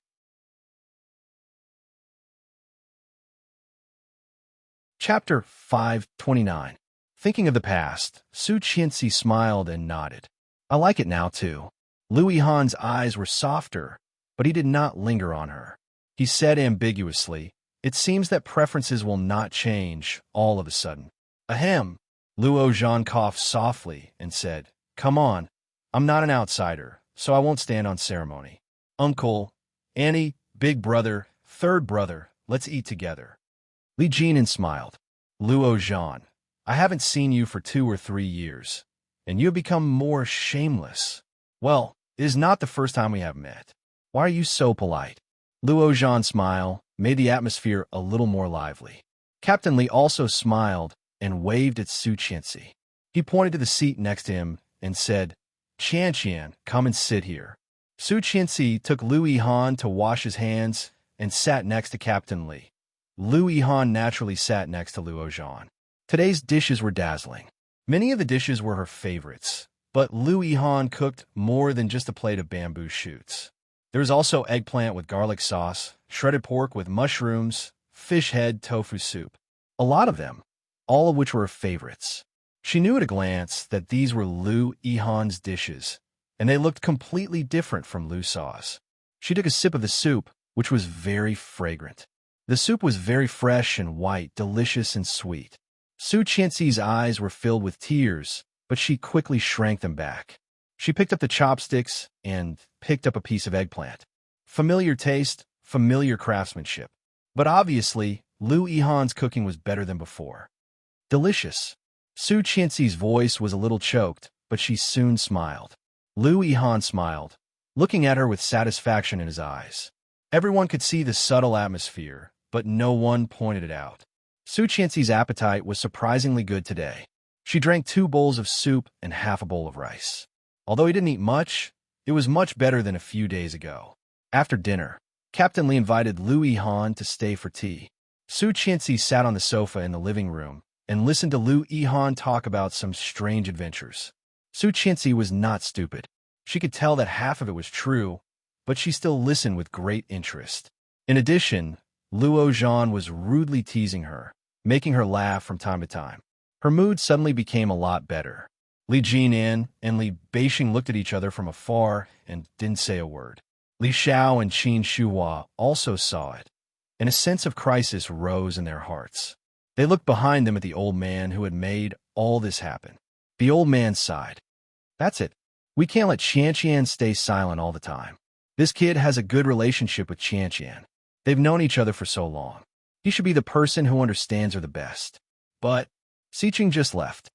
Qin Shuhua burst into tears. "Dad, this is so unfair to Xiqing." They didn't dare to raise their voices. They were standing a little far from the living room. Captain Li looked in the direction of Su Qianxi and Lu Yihan and sighed. His voice was a bit sad. "Calligraphy and painting, the one who suffers the most is not you, but Qianqian. You still have a husband and a son. Without Xiqing, Qianqian has nothing." Yes, there was nothing left. What Su Qianxi needed most now was to relax. Otherwise, in the long run, she might not be able to keep the baby in her belly. Chapter 530. About 9 o'clock in the evening, Luo Zhan received a phone call. It was Ming. "Where are you?" "I am at the old house of the Li family." Luo Zhan looked at the time. "What's wrong?" "Don't go yet. Wait for me." Ming quickly hung up the phone. About 10 minutes later, a black Bentley appeared at the door of the Li family's house. Ming was wearing a burgundy suit. He stepped down, holding the tonics specially bought from Australia. He couldn't help feeling nervous. After standing at the door for a long time, he reached out and pressed the doorbell. The door was quickly opened, and the person who opened the door was Li Jinan. When Li Jinan saw Ming, he was shocked. In front of him, Ming had 2 dark circles, bloodshot eyes, and a tired face. He looked a little depressed, but his temperament was still extraordinary, like a prince in distress, and there was a bit of guilt in his eyes. Li Jinan was very surprised to see Ming like this and called, "Brother O? It's so late. Is your sister-in-law here?" "Yes." Li Jinan opened the door to let him in and walked in. Almost at the same time, 3 pairs of eyes in the living room looked over. When Ming saw Su Qianxi, the guilt in his eyes was even more. He walked over and put the tonics on the coffee table. He called, "Sister-in-law." Su Qianxi saw a lot of obviously valuable things, and her eyes fell on Ming. She saw that Ming suddenly took a step back and bowed deeply to Su Qianxi. Su Qianxi was shocked, immediately stood up and said, "What are you doing?" "I'm sorry." Ming's voice was full of calmness, but at the same time, there was a strong sense of self-blame. I'm sorry." Luo Zhan and Lu Yihan looked at each other and did not speak. Li Jinan was a little puzzled and asked, "Why are you apologizing?" Li Beixing stood tall and walked over, also puzzled. Ming did not get up, but the voice of guilt and self-blame quickly came out. That day, I called Li Xiqing to my place. Su Qianxi listened and pursed her lips. She thought of Li Xiqing's absent-minded look that day. He said, "Something happened to Ming, and I have to go and see." However, after that, he never came back. With tears in her eyes, she looked at him and did not speak. That day, if it weren't for me, sister-in-law wouldn't have been kidnapped by Tang Jinghao, and second brother wouldn't have been in trouble. Ming's voice was a little choked as he said this. "I'm sorry." Luo Zhan's eyes reddened. He stood up and walked over to Ming. He put his hand on Ming's shoulder. Ming had grown up with Li Xiqing, Li Jinan, and Li Beixing. But because they were the same age, the two of them had been going to school since kindergarten. Ming and Li Xiqing had grown up together. Luo Zhan had only played with them in high school. These days, because of Li Xiqing, he had been sad for a long time. Even he was like that, let alone Ming. It was not hard to imagine that Li Xiqing's departure was also a big blow to Ming. In the past few days, Ming had visited Su Qianxi in the hospital several times, but she was unconscious. It turned out that Ming wanted to apologize to her in person. Chapter 531. How could unintentional be considered intentional? It was easy to dodge a spear in the open, but hard to defend against a stab in the dark. It was Tang Jinghao who was too despicable and impossible to guard against. It was not Ming's fault, nor was it Li Xiqing's fault. It was her fault. From the beginning, she was the variable of all this. If it were not for her, everything would be fine. Li Xiqing would lead the Li family to become a legend. The Tang family would be fine, and Li Xiqing would not be retaliated against. Everything would develop as it had in her previous lifetime. After seeing the three of them off, Su Qianxi went back to her room and fell asleep. She wanted a dream. "Mr. Li, can you come to my dream for a while? I want to see you." Lying in bed, Su Qianxi felt exhausted. Li Xiqing's pale face seemed to appear in her mind. He was lying on the ground, powerless. However, the pair of eyes that were looking at her were as vast as the stars in the sky, so beautiful that it was suffocating. "I love you forever. I love you forever." Life would only be perfect if there were countless regrets pieced together. If one had never been desperate, they would not know how precious today's happiness was. This was the first time Su Qianxi had such a dream. She dreamed that she was standing high in the air, seeing Tang Minjing like a proud peacock, standing next to a small lake a few hundred meters away from the old house, coldly watching the drowning person. After a long time, the person in the water stopped struggling. Tang Minjing sneered and turned around, only to see a tall and straight figure. Li Xiqing looked at her coldly, his face tense. Wearing a dark gray casual coat, his hands in his pockets, he looked at her quietly. Tang Minjing's expression changed dramatically. She hurriedly wanted to explain, but Li Xiqing did not pay attention to her. He slowly stepped into the clear lake. The winter wind was very chilly. Li Xiqing stepped into the lake step by step, took off his coat, and then dove in, pulling the drowning woman out. Su Qianxi was soaked in the water, and the horrible fire scar on her face was shocking. Li Xiqing pushed her body to the lake, soaking her. He immediately put her down by the lake and gave her first aid. Tang Minjing watched all this, her face pale.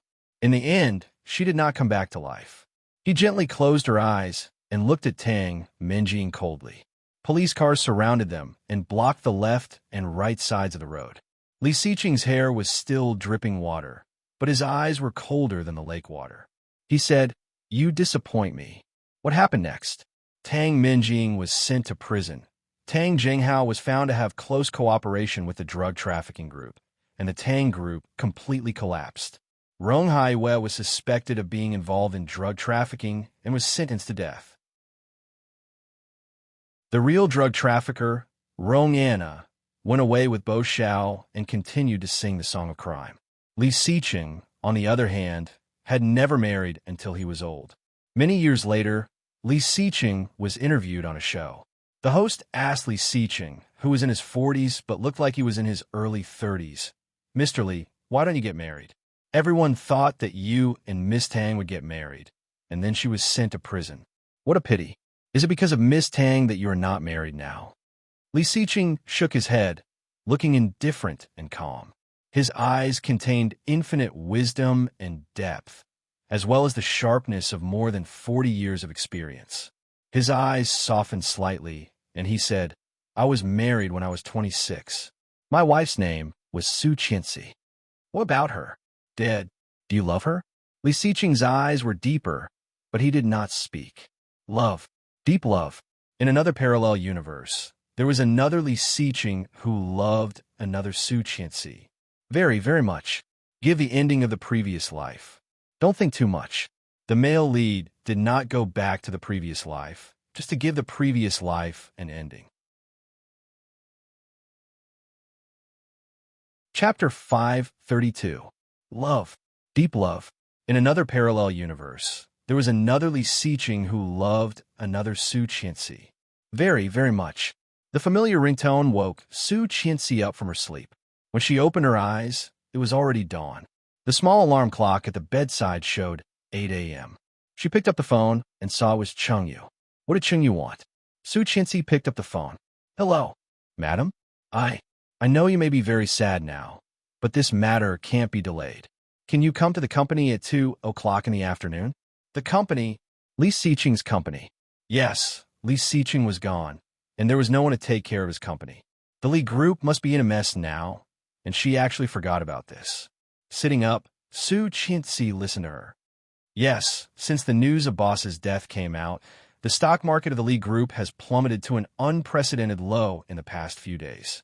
The shareholders are anxious to hold a shareholders meeting and ask for a new president, but Boss holds 55.3% of the shares. He is gone, and you're the first in line. I hope you can come to the company and attend the shareholders meeting at 2 o'clock in the afternoon. Is that okay?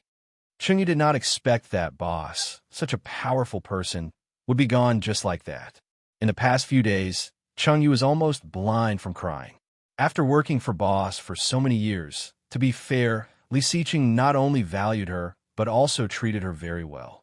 Even when he was not married, Chengyu had a crush on him. After all, the man standing in the clouds was admired and looked up to by everyone. Although she did not have the guts to hook up with him, it was impossible to say that she had no feelings for him. However, life still had to go on, and she still had to go to work. In the past few days when Boss was away, she had taken care of a lot of things. After all, Chengyu's reputation in the company was second only to Li Xiqing. However, this was not a long-term plan after all. In just a few days, many shareholders have been desperately trying to elect a new president. Some were even more extreme, saying that Li Xiqing would sell his shares and leave. The Li Group was built by Li Xiqing from nothing, from a small company to the current situation, all because of Li Xiqing's painstaking efforts. In any case, Chengyu could not watch the Li Group collapse. However, no matter how capable she was just an assistant. "Okay, I'll be there in the afternoon. I'll wait for you." After hanging up the phone, she came out of the bathroom and saw a few missed calls. The destination was the imperial capital. Was it Rong Haiwei? He seemed to have been seriously injured that day. I wonder how he is now. She called back, and it was quickly picked up. After a few seconds of silence, no one spoke first. After a while, she said, "Qianxi?" The voice belonged to Rong Xian. "What's up?" Rong Xian paused and said, "Rong Haiwei was seriously injured. His skin was severely burned, so he did not go to see you. Now he just woke up." She paused and added, "He's been in a coma for 4 or 5 days. He had been in a coma for 4 to 5 days due to severe burns." Although Su Qianxi did not have much affection for her biological father, hearing such words, she still felt a little uncomfortable. "He wants to see you." Rong Xian's voice was low and sounded uncertain. Chapter 533. How could it be? Rong Haiwei was the last person to see Li Xiqing. Why was Li Xiqing dead and Rong Haiwei still alive? Su Qianxi knew that she should not think like this, but with such a big explosion, the chance of survival was very low. How did Rong Haiwei escape? Suddenly feeling that she was very cruel and vicious, Su Qianxi asked, "Where are you?" Rong Xian heard this question and suddenly became happy, saying, "Kingstown First Military Hospital." After a night's rest, Su Qianxi's eyes had become a lot less swollen. She simply put on some light makeup to make her face not look so ugly. When she arrived at the destination, Su Qianxi bought a fruit basket and went into the hospital. They stayed in a high-end single ward. As soon as Su Qianxi entered, she smelled a strong medicine smell. It was very pungent, heavier than any smell in the hospital. Su Qianxi was caught off guard and felt a little nauseous, but soon she suppressed it. Rong Xian saw her, and her eyes trembled slightly. She went up to take her fruit basket, with some pity in her eyes, and softly said, "You are thinner and haggard." Rong Xian was the same. In the past few days, Rong Xian had also lost a lot of weight.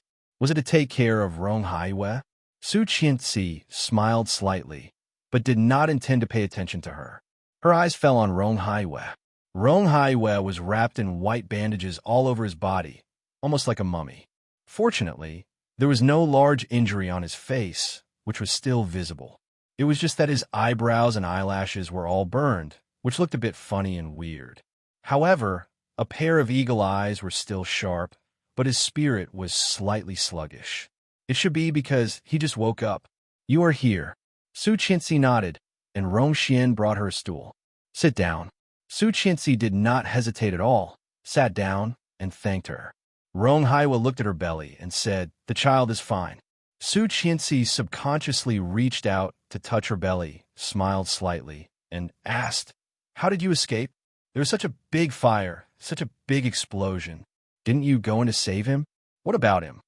Rong Xian heard Su Qianxi's words and felt a little dissatisfied. Rong Haiyue did not speak, but looked at her with his eagle eyes. Su Qianxi felt bad, but she still couldn't help but pout and ask, "You said you would bring him back to see me. Why did you lie to me? Is it fun to lie to me with him? I'm sorry." Rong Haiyue's voice was a little hoarse and weak. He sounded very weak. When I went in, he had already been taken away. Her tears stopped, and she looked up at him incredulously. "What did you say?" "When I went in, the policeman who had stayed there was killed.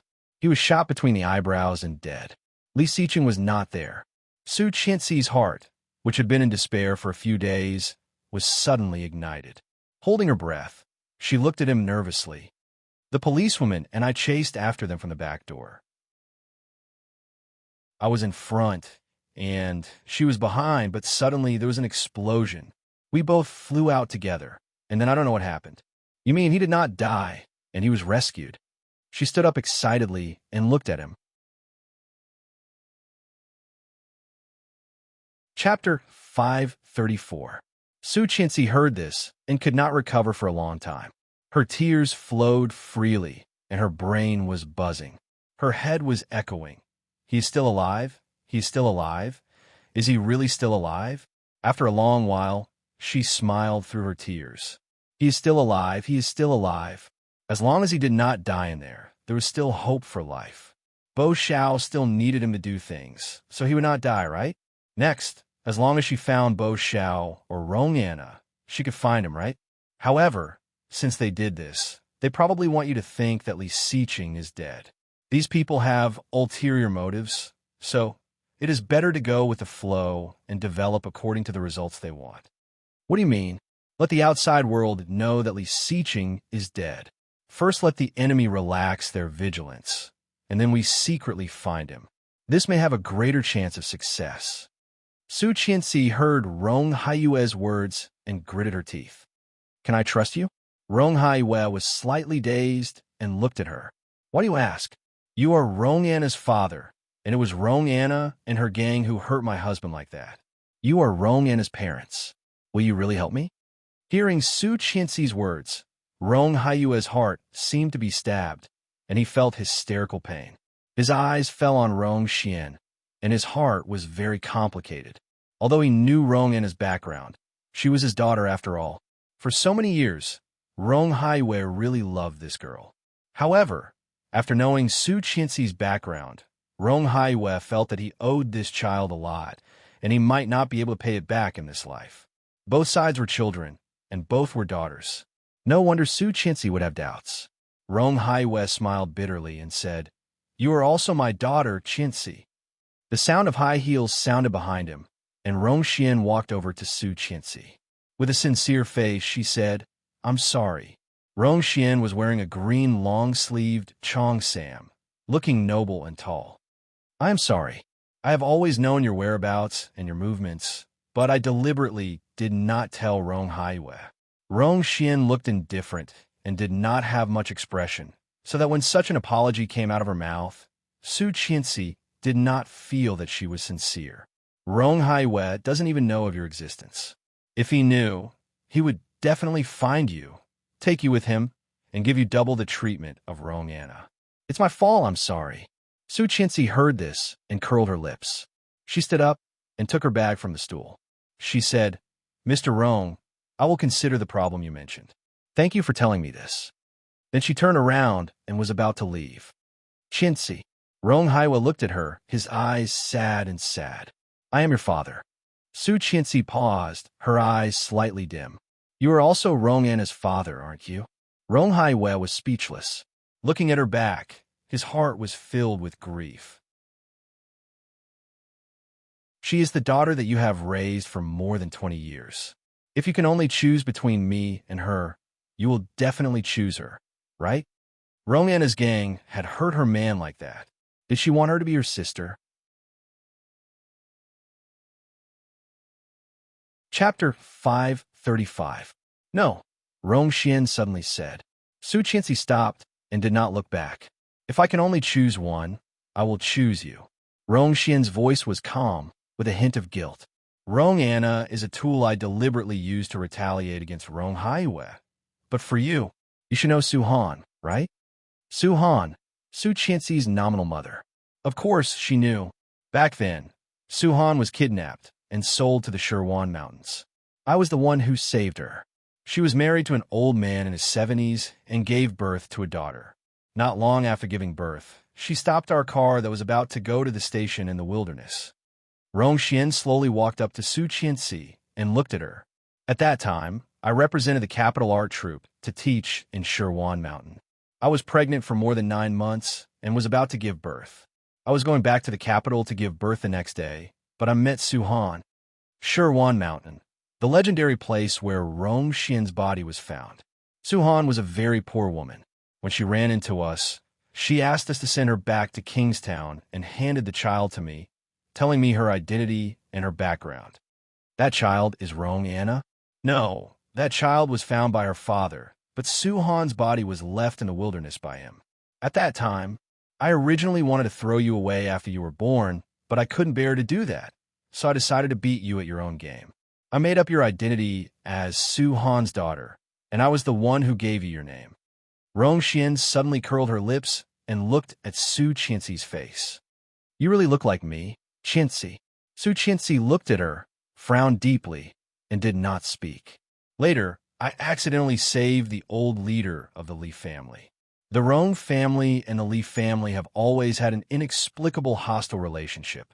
So if I wanted revenge, I would do it thoroughly. I used my own life to threaten Li Sun to let his best grandson marry my daughter. I told him that my name was Su Han, and my daughter was Su Qianxi.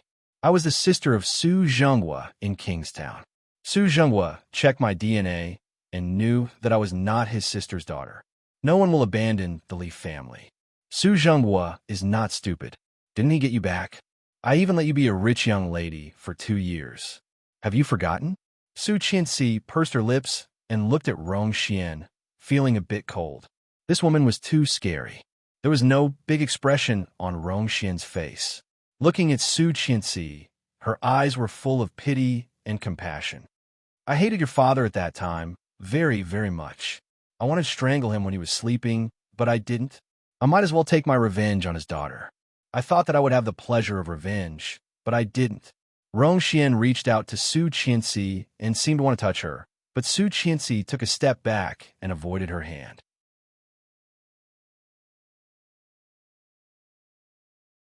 Chapter 536. Why should she make him happy? Rong Haiwei was a criminal, the devil who raped her. She did not want to be with him at all. He forced her to sleep with him, forced her to get pregnant, and forced her to have a child. Seeing him raising someone else's child, raising that bastard, I felt indescribably comfortable. Rongxian took a deep breath and took back her tears. Later, he found that I often went to Kingstown, and I noticed that he was following me. Since then, I did not dare to go to the orphanage, but every year I still sent money to you to buy you some clothes and some fresh toys. Yes, she remembered. The children in the orphanage were very envious of her. Even the dean said that Su Qianxi was a special child. Ha! She was indeed unique. Rong Haiwei listened in the hospital bed, looking at the ceiling and never saying a word. His sharp eagle eyes were covered with a layer of mist, and in the emptiness there was resentment. But Rong Anna, I have never regarded her as my own daughter. I only have one daughter. Qianxi, I am your mother. At the end of the sentence, the word mother was already with a strong, crying tone. Rongxian's tears fell, but they were quickly wiped away and covered again. You can blame me or hate me. I admit it, but this is all caused by me. Rong Haiwei does not know anything. If you are angry, take it out on me. Rong Haiwei saved your life. He was shot in the arm and almost died due to excessive blood loss. This time, in order to save you and your husband, he was blown up like this, and his body has been severely burned. Is it not enough? Was it not enough? Was it enough? Was it not enough? Su Qianxi's mind was now a mess. Looking at Rongxian's tears, her eyes were strangely dry. It was just that his heart felt like it was being hammered by an awl, causing a dull pain. Su Qianxi did not want to listen anymore. She stepped away and walked directly to the door of the ward. Qianxi, Rongxian called again, but this time Su Qianxi did not stop. No matter what happened in the past, Mom and Dad will not hurt you. The bodyguard, Shuang Yu, had always been guarding the door. Seeing her coming out, she immediately followed. Su Qianxi walked faster, and soon after she walked out of the corridor, she heard the roar behind her again. Remember to come back when you think it through. We will wait for you. We'll wait for you. Hearing these words, Su Qianxi finally couldn't help it, and her eyes became misty again. Pressing the button on the elevator, she walked in with her head down, not wanting others to see her strangeness. When Yang saw her coming out of the hospital, he drove the car to the roadside and let her get on the car with Shuang Yu. In the car, she called Li Jinan. Li Jinan seemed to be busy. It took him a long time to answer the phone. When he picked it up, he was a little out of breath. Hello, second sister-in-law. Uncle, are you busy? I'm fighting against Big Brother. Phew, I haven't trained in a long time. Are you free in the afternoon? Come to the company. The shareholders' meeting will be held at 2 o'clock in the afternoon. Also, I have something important to tell you. Me? Second brother's company? Yes. I want you to take over the Li Group. Wow, that won't do. I've never tried doing business before. You can do it. Li Jinan was very smart and capable. In his previous life, he had started an entertainment company with Li Xiqing for fun, and it was also very successful. Hearing that, Li Jinan panted harder and said, Okay, see you in the afternoon. Chapter 537. Yes, Li Jinan shouted. Brother, sister-in-law is looking for you. Li Beixing also came quickly, and his breath was obviously much calmer than Li Jinan's. Sister-in-law, are you looking for me? Brother, you're right. If he is alive, I want to see him. If he is dead, I want to see his body. Li Beixing heard the words, raised an eyebrow, took a sip of mineral water, and waited for her to continue. I will tell you in the evening. Goodbye, brother. Li Beixing was speechless. Wasn't this a joke? After arousing his curiosity, she did not say anything. She was simply a hooligan. Li Beixing did not know whether to laugh or cry, but when he heard Su Qianxi's obviously relaxed tone, he also relaxed a lot. When she arrived at the company, Su Qianxi had already fixed her makeup. When she took the VIP elevator to the president's office on the top floor, it was exactly 12 o'clock at noon. Chengyu was very busy. Seeing that the VIP elevator actually stopped, she was shocked, and then there was anger on her face. Who was so bold and dared to go in the elevator for the boss? The elevator door opened, and Chengyu was about to lose her temper. After seeing Su Qianxi in Shuangyu, her anger suddenly disappeared. Madam? All the people in the secretary's office looked over and shouted in unison, "Hello, madam. Just call me Su Qianxi." Su Qianxi smiled. "Have you all eaten? If you haven't eaten yet, let's go eat together. I am also hungry." Everyone looked at each other in dismay. They were obviously overwhelmed by the unexpected favor. Chengyu looked at her watch and nodded. "Okay, everyone go eat. The restaurant should be ready. Let the kitchen help me bring it up. I want Assistant Cheng come with us. I have something to tell you." Chengyu was a little surprised, glanced at the work progress in her hand, and nodded. "Okay, let's go." It was the first time that Su Qianxi came to the staff cafeteria of the Li Group. As soon as she entered, she was surrounded by a lot of people. Su Qianxi followed Chengyu to the CEO's private room and asked about Su Qianxi's hobbies. After telling the kitchen to make a few dishes, Chengyu turned around and sat down. "Chengyu, if Li Xiqing is still alive." Chengyu heard the words, pursed her lips sadly, looked at her with some sympathy, and immediately changed the topic. "How old is the child?" Su Qianxi was dazed. 18 weeks. "What's wrong?" "It's really twins. What a big belly. I'm so envious." Chengyu smiled. "You can get two at once. It's amazing." "Yes, he hopes it's a boy and a girl. A few days ago, the doctor told us that it's fraternal twins with 2 placentas. The placentas are a bit forward, but the babies are very healthy." She smiled. "When he comes back, I guess he can really see 2 children, a boy and a girl.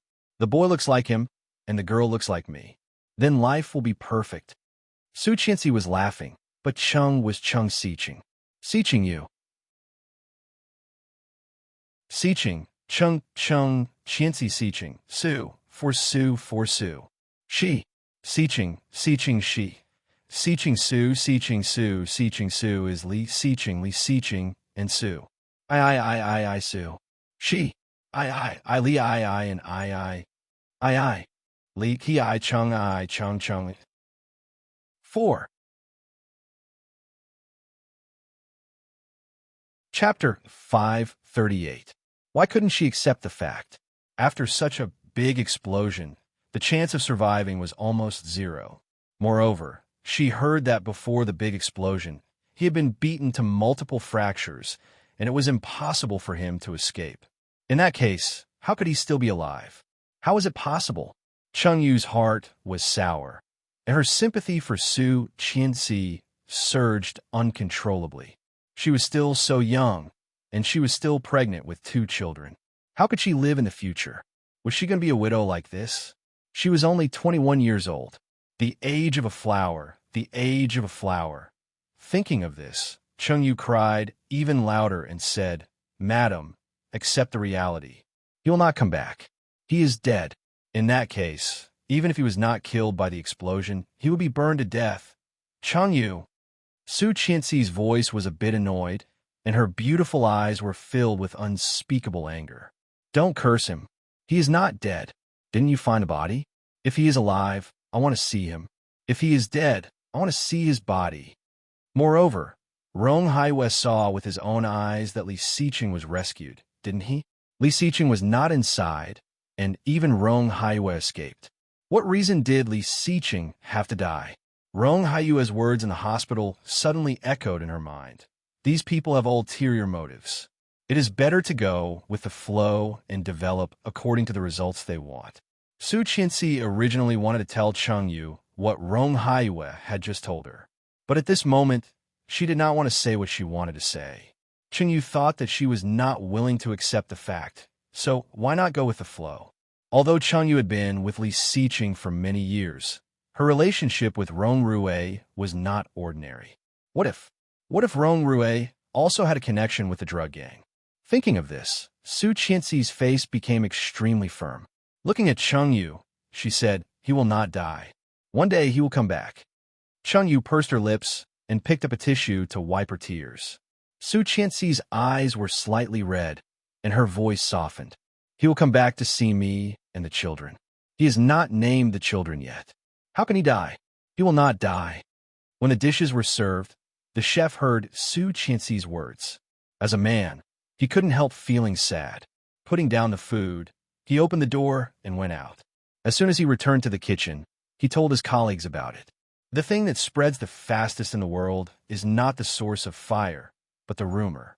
Within a few hours, almost everyone in the company knew that Su Qianxi was unwilling to accept the news of her husband's death. All of a sudden, she became a synonym for stubbornness and stubbornness. After the meal, Changyu did not speak again. As soon as they went upstairs, Su Qianxi asked Li Xiqing to bring her all the urgent documents that needed to be dealt with. Su Qianxi sat in the seat where Li Xiqing usually sat and quickly read the documents. However, as he stared at the documents, he couldn't help but recall the time when he was sitting here. She looked at the small bed that she had been lying on. From this angle, she could see the small bed and the table. "Mrs. Li, mind your image. There's no one else around. This position is comfortable. It seems like you want to try." Pervert. Thinking of the past, Su Qianxi smiled, got up, walked over, and closed the door. Then, she focused on the things in her hand. Although she had not touched this kind of thing for more than a year, some simple and basic things were not difficult for her.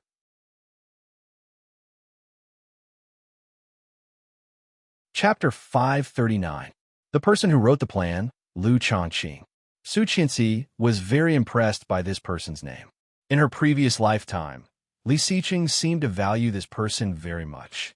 As far as she heard, Lu Changqing was a decent person who loved his wife and children.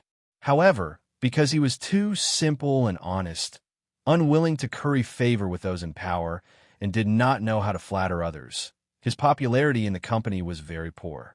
He was also a veteran employee of the Li Group, but in the past 4 or 5 years, his position had not been promoted much.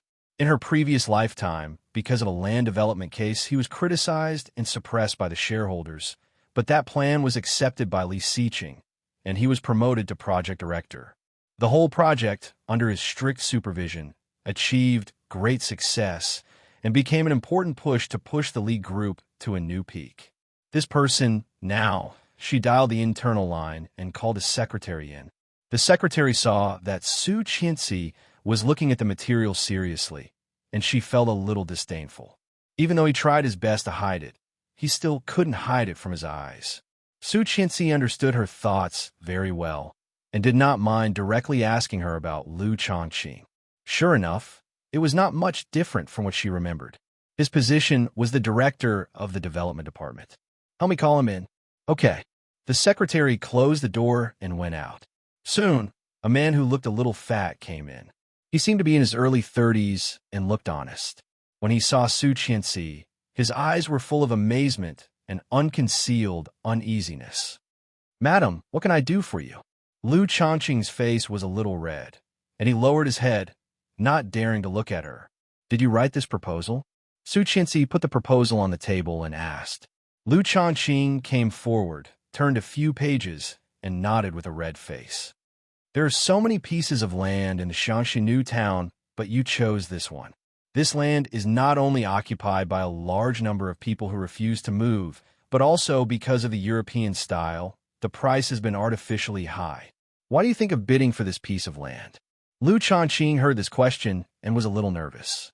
He scratched his head and stuttered, It's okay. I'm very interested in your project. Tell me what you think." Lu Changqing blushed and muttered, "I think this may be an opportunity. The European-style entertainment club is here, but because of land restrictions, there are many things in it that are not perfect. I think we can." Perhaps because Su Qianxi was staring at him, Lu Changqing's voice was not very fluent.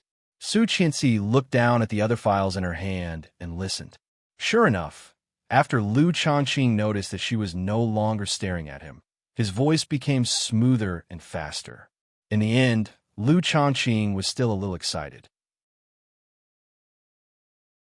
His voice became louder and louder as he said, "I think my plan is very feasible. According to the investigation and calculation." His voice was powerful and confident. It was completely different from when he first came in. After talking for about 10 minutes, Lu Changqing excitedly put his hands on the edge of the desk and asked, "What do you think?" After listening to his words, she glanced at the time. It was already 1:50. There were still 10 minutes before the shareholders' meeting.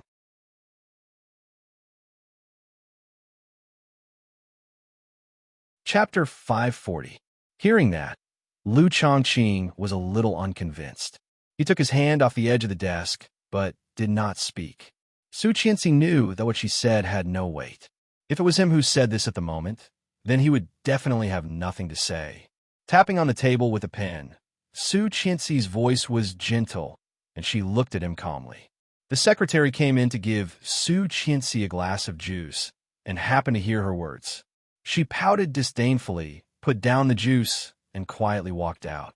Closing the door, the secretary quickly walked back to the secretary's office.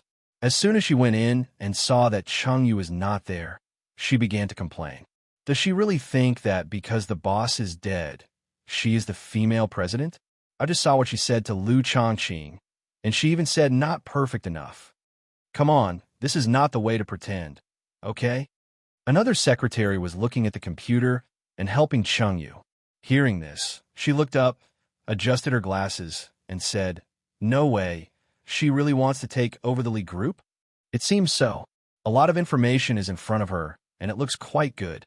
However, I don't know how good it is. This is hard to say. The big boss is so powerful. There is no reason that his wife does not know anything, right? Gee, when the big boss was still alive, how many times did she come here? Every time she comes, she is so delicate. She needs to be held by the big boss, as if she is afraid that others do not know that they have a good relationship. And the big boss is such a chauvinist. It is impossible for him to let his woman intervene in his career. Wow, this is too shocking. Could it be that this woman deliberately killed Big Boss just to get the company? Wow, this is too shocking. No way, so cruel? I don't think it is possible. He is the father of the children. You see, her belly is only 4 months old, and it looks like it is 5 or 6 months old. Twins. This is hard to say. I don't think she is a newbie. Could it be that she has been planning for a long time? No, she is also a finance major. It is normal to know a little. Let me tell you, pung pung, a loud knocking sound rang out. Everyone was startled and hurriedly walked back to their respective rooms. Cheng Yu stood at the door with a sullen face and flew into a rage. You have nothing to do, right? You have so much time to gossip behind other people's backs. Looks like your work schedule is too little. Everyone shrunk their necks, not daring to speak. She angrily assigned the work and quickly left in her high heels. The secretaries looked at each other and stuck out their tongues. Someone said, "I'll go and see how she's doing." Go. Remember to come back for gossip. All right. The secretary opened the door and walked out. Coincidentally, he bumped into Lu Chongqing, who was walking out with his development plan. The expression on his face was indescribably dignified. Lu Chongqing did not notice that he was being stared at. He blankly returned to the chair for a few minutes. After digesting what Su Qianxi had just said, he suddenly smiled. No wonder you are Li Siqing's wife. Amazing. The shareholders' meeting began on time. When Su Qianxi came in, everyone was already there. Seeing Su Qianxi, many people felt bored. Li Jinan followed Su Qianxi in, looked around at the shareholders, and raised an eyebrow. Chapter 541. That's right. When President Li was here, he did not dare to let us wait for so long. But you, a new boss, want to make changes? Or you don't want to come to this meeting at all? In that case, you don't have to force yourself. Anyway, Li Siqing was dead, and the company was just an empty shell. What kind of waves could a woman do? It was better for everyone to transfer their shares together. While the Li Corporation was still valuable, they could exchange some money to invest in other things. Otherwise, they would lose money instead of making money. It was not only 1 or 2 people who had this idea. The company had not been established for a long time, and there were 8 shareholders in total. Some were partners who worked with Li Siqing in the past, and some were older shareholders who later invested. Most of the people who were talking were old men about the same age as Li Xiao. On the contrary, some young people just looked at Su Qianxi and remained silent. Su Qianxi looked at her watch and said, "If I remember correctly, the shareholders' meeting should be at 2 o'clock in the afternoon. It has been 2 minutes since I came in and listened to your accusations. Now it is 14:01. That is to say, I came in at 13:59. Am I late? No, said a young man sitting in the front. He looked about 30 years old, and he was very capable. Fong Chun, one of the largest shareholders of the company, had followed Li Siqing from the beginning. Well, President Li will arrive 3 minutes earlier. Oh, so I'm not late. What makes you say that? Su Qianxi sat down in the chairman's seat. My husband's habits are not my habits. You used to be used to my husband's habits, so in the future, you'll have to get used to my habits. An older man sneered. You mean you want to be the president of the company? Are you kidding me? How can a woman be the decision-maker of the company? Such a big company, don't let it fall in your hands. Well, if that's the case, we have nothing to say. The largest share is in your hands. When your husband died, the entire company is in your hands. Isn't it still up to you? Su Qianxi listened to these words with a cold face and sneered. Yes, my husband is gone, and I have the final say. But my husband is not dead. Please don't curse him. He just left temporarily. It won't be long before he comes back to take over the Li Corporation. But before that, I am the highest decision-maker here. Hearing this, the surrounding people fell silent. Indeed, Li Siqing's death was hard to accept. Everyone looked at Su Qianxi with some sympathy. I now have a plan for the land bidding. According to my observation and calculation, I think it is very feasible. The preliminary plan has come out, and the specifics need to be improved. She asked Cheng Yu to send the copy of the plan to someone else. All the shareholders were frowning as they watched. All the shareholders were. Obviously, they were not optimistic about this project. This was completely within Su Qianxi's expectations. Telling them her thoughts and plans, she observed their reactions one by one.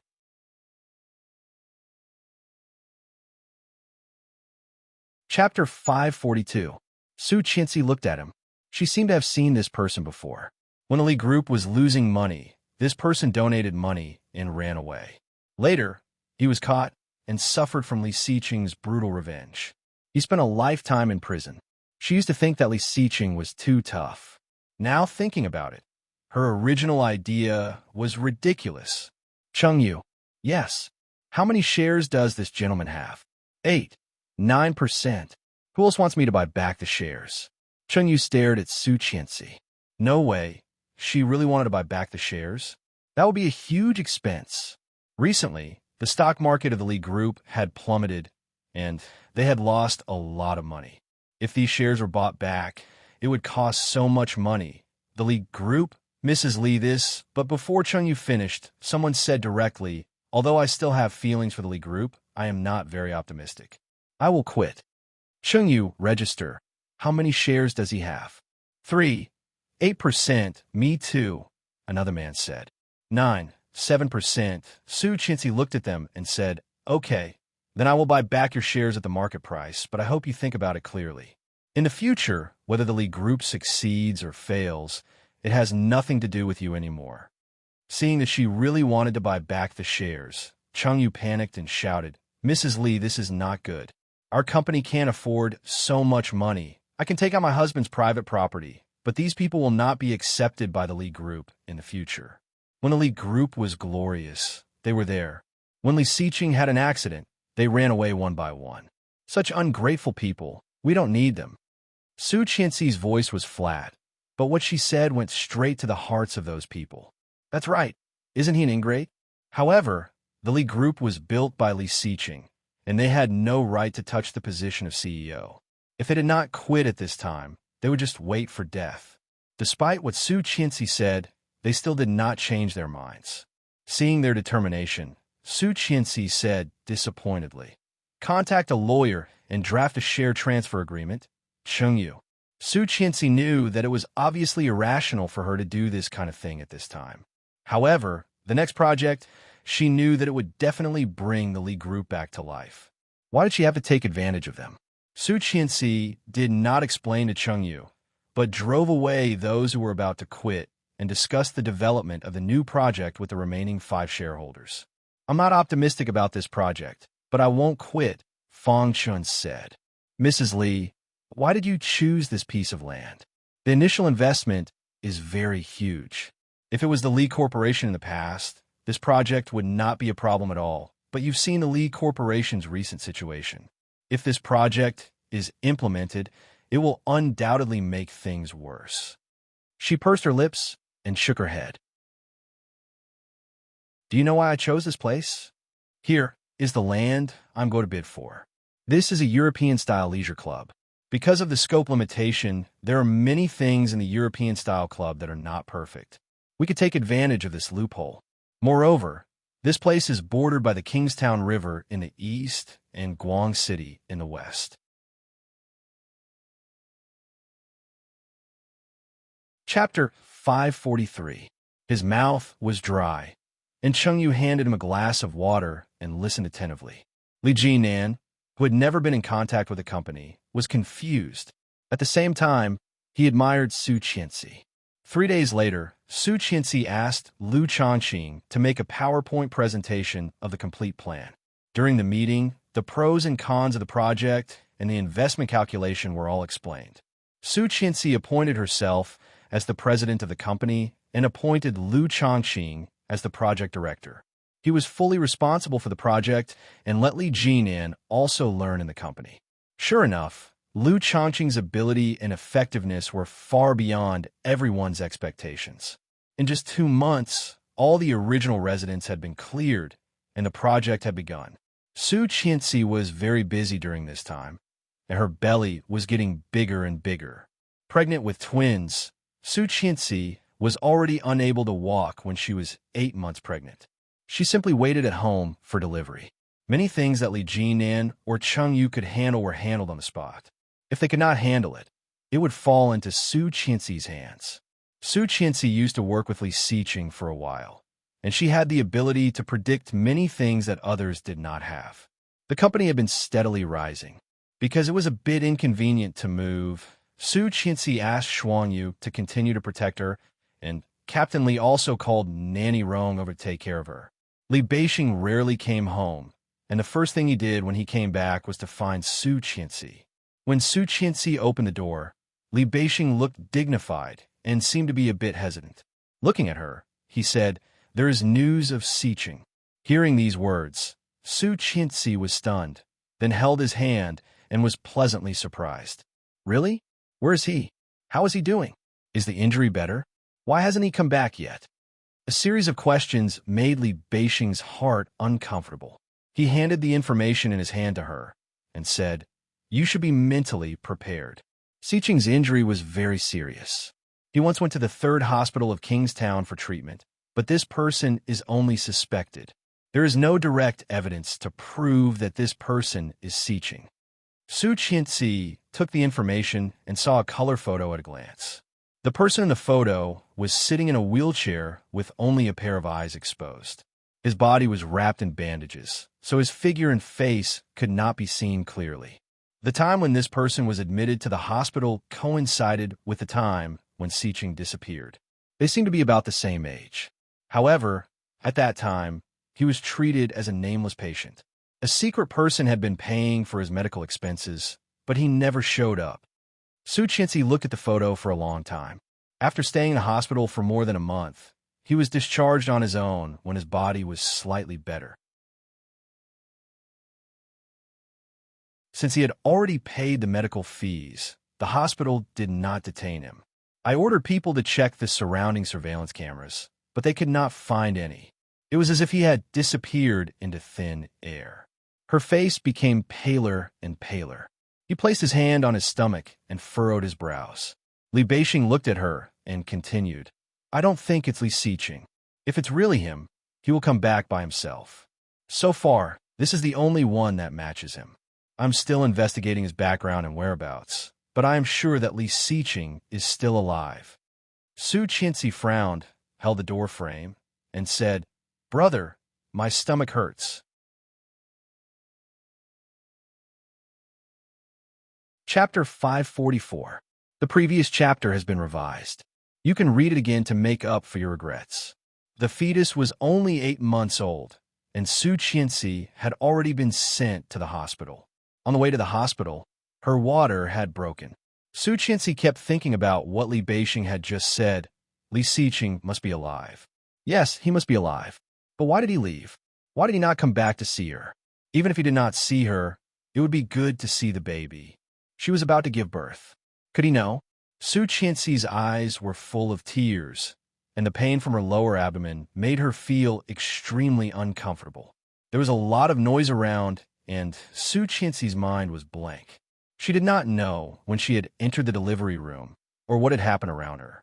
When the dazzling, incandescent light shone down, Su Qianxi seemed to see the face she had been thinking about day and night.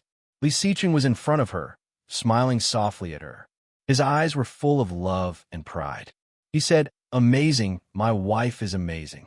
She chuckled, and tears flowed down from her eyes. She reached out and wanted to touch his face, but when she reached out, the face suddenly disappeared.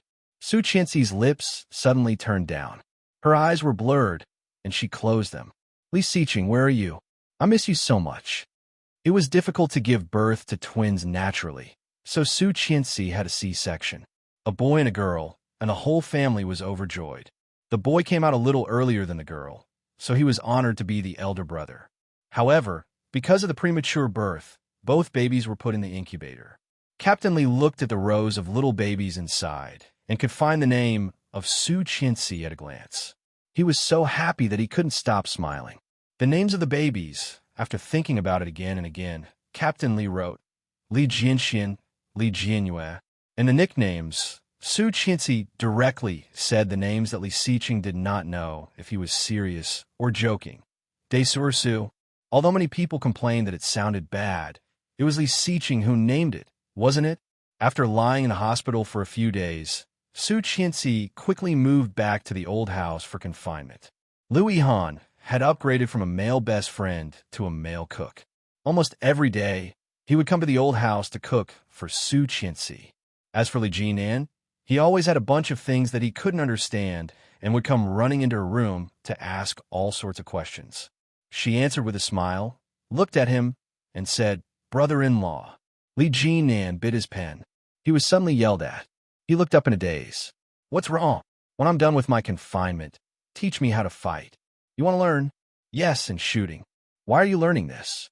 "It's illegal," Li Jinan said with a straight face. "Self-defense. This way, I can protect myself. In the future, I might even be able to protect my child." She smiled and looked at him, bowed her head slightly, and said, "Maybe when he comes back, I can proudly say to him, 'Look, I can live well without you.'" Li Jinan stared at her for a long time and nodded his head helplessly. "All right, we'll talk about it when you're out of confinement." After Li Jinan left, Nanny Rong came back with the baby to feed. Su Qianxi was too thin and did not have much milk, so she had to mix it with milk powder. Su Qianxi held Ursu in her arms and watched her little hand constantly sucking on Ursu's neck. A smile slowly spread across her lips. Chapter 545. After feeding the baby and putting the baby to sleep, Su Qianxi was very energetic. Picking up her phone, she suddenly found that the chat software that no one had contacted for hundreds of years suddenly sent a message, frowny face L. A boy and a girl. "Congratulations, L." The stranger who added her but never chatted with her. A few words were the first words he said to her. She also replied with 2 words, "Thank you." However, there was no response. The Shangshan New Town project was completed in the 38th month. Because of the unique design and interior features, it became one of the landmarks of Kingstown. In the 3rd year, it was officially opened, taking the expensive high-end route. In less than a year, the profit was already very considerable. In the past 4 years, Liu Changqing admired that woman more and more. In other words, everyone in the company admired her. In the Li group, the employees came and went, but she was always there. But half a month ago, her belly was too big to walk, so she directly asked for leave to wait at home for delivery. Kingstown's second hospital, Rong Rue pestered the doctor for a long time before the doctor was willing to let him in. As soon as he entered, he heard Chung Yu's miserable cry. He immediately ran over and held her hand. As soon as she saw him, she cried out, "Honey, it hurts." Rong Rue was also in pain. Holding her hand, Rong Rue kissed her hand and said, Don't talk. Focus on the birth, and it will be fine after the birth. She gritted her teeth and cried hard. I will never give birth again. It's so *king painful. Good girl, don't cry. Give birth. After this, we won't give birth again. Rong-Rue touched her face, his face full of distress. I won't give birth again. It turns out that giving birth is really so painful. Although this was not the first time he saw a woman give birth. However, the first time was when he saw Tang Minjing. At that time, he was discouraged and did not feel anything at all. But this time, because it was Cheng Yu, Rong-Rue felt heartache. Seeing her pale face, he wished he could replace her and help her. After a long time, Cheng Yu cried until she had no strength and became a lot more obedient. Fortunately, the heavens were extremely kind to him. Natural birth, mother and daughter were safe. When Rong-Rue saw the child, he smiled happily. However, he did not pay attention to the child, but held her hand and stayed with her. She didn't know how long she had slept. When she opened her eyes, she saw him. Rong-Rue's eyes were covered with a layer of tears. He looked at her and said in a low voice, "Amazing. She gave birth to a little princess." Seeing him like this, she also laughed out loud. "Where's the baby?" "I don't know. The nurse took him away." "What kind of father are you? You don't even know where the child is." "I want to be a husband and then a father." Rong-Rue touched her face. "Are you tired?" "Of course." Cheng Yu pouted and suddenly burst into tears. "I'm so tired." Rong-Rue panicked when he saw her crying. "Why are you crying? You can't cry after giving birth. It's bad for your eyes." "I just feel sad. When I saw you coming, I felt so happy. So happy." Rong-Rue. She sobbed. "I still have my husband by my side. I felt the pain at the time, but I was really not afraid at all, but sob, sob, sob." Rong-Rue couldn't help laughing. He was so touched that he wiped her tears and said, "Silly. But how did Susu get through it? When she gave birth to 2 children, it was a cesarean section. She must be very scared, but there was no one around her to accompany her to give birth. She didn't even have someone to cry to. Thinking about it, it's really..." She cried again and pursed her lips. "It's really pitiful." Chapter 546. Rong-Rue was silent. Thinking of Su Qianxi, his heart was a bit complicated. For this cousin, Rong-Rue always felt guilty for her. Back then, he had helped Tang Minjing do those terrible things, which was why he had ended up like this today. Rong-Rue contributed to all of this. Over the years, he had been trying to make up for it, running up and down with Cheng Yu to help the lead group, and was very busy every day. But every time he saw her standing alone in the office, he felt distressed. She was actually just a woman. Suddenly, Cheng Yu tugged at him, blinked, and said pitifully, "I'm hungry." Rong-Rue smiled. "I'm going to buy you something to eat. Wait for me." "Okay." As soon as Rong-Rue went out, the nurse came in with a crying baby. Cheng Yu was a bit stunned. When she saw the child, she sat up. The baby was red, wrinkled, and small. Cheng Yu carefully took it, but the little thing cried even harder. "Don't cry." Cheng Yu held the baby carefully, but the baby's little face was red and wrinkled. Next time, it was Cheng Yu's turn to cry. "Why does she keep crying? Is she hungry?" The nurse chuckled. "Maybe. Just give her some milk." Cheng Yu put the little guy on her lap, holding him with one hand and lifting up her clothes with the other. Seeing the nurse staring at her, she blushed and said, "Well, can you close the door?" The nurse snickered, and Cheng Yu lifted her clothes and stuffed it into the baby's mouth. As soon as the baby was sucked in, she stopped crying and calmed down, but soon began to cry loudly again. Why is there no milk? Isn't there milk after the baby is born?" Cheng Yu rubbed and heard the baby crying so hard, and she was very anxious. "It's normal. You can let the baby suck for a while." "Thank you." Cheng Yu felt a little bitter. Seeing the nurse close the door and went out, she let go and rubbed it. She pressed hard with her hand, and only a little came out. She was happy and stuffed the baby in, but the baby only took a few sips and cried again. She was also anxious to cry. Looking at the phone next to her, she was about to call him back. Just then, someone knocked on the door of the ward, and a slender and tall figure walked in. It was very hot outside. Su Qianxi was wearing a thin pink, sleeveless dress. Her long curly hair was combed into a ponytail. She did not have any makeup on her face, but her facial features were still exquisite and eye-catching.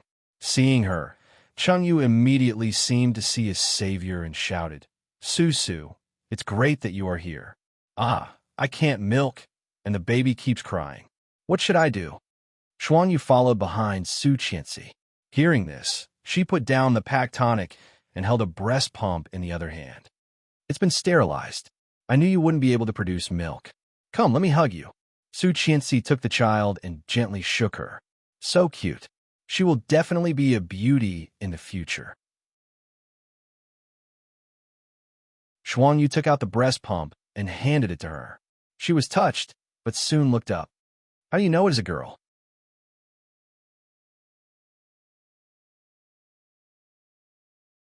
Chapter 547. Okay, she reluctantly accepted this explanation. Chengyu put the breast pump on her chest, and the milk came out. She breathed a sigh of relief. Soon, half a bottle was filled, and Su Qianxi gently fed it to the baby. The little thing finally stopped crying, blushing, and clenching her fist, sucking hard. "Didn't your parents say they were coming? Where's Rong Rue? Where did they go? You are the only one left." "They haven't arrived yet. My water broke in the middle of the night last night. Rong Rue has called them. Rong Rue went to buy food for me and has not come back yet."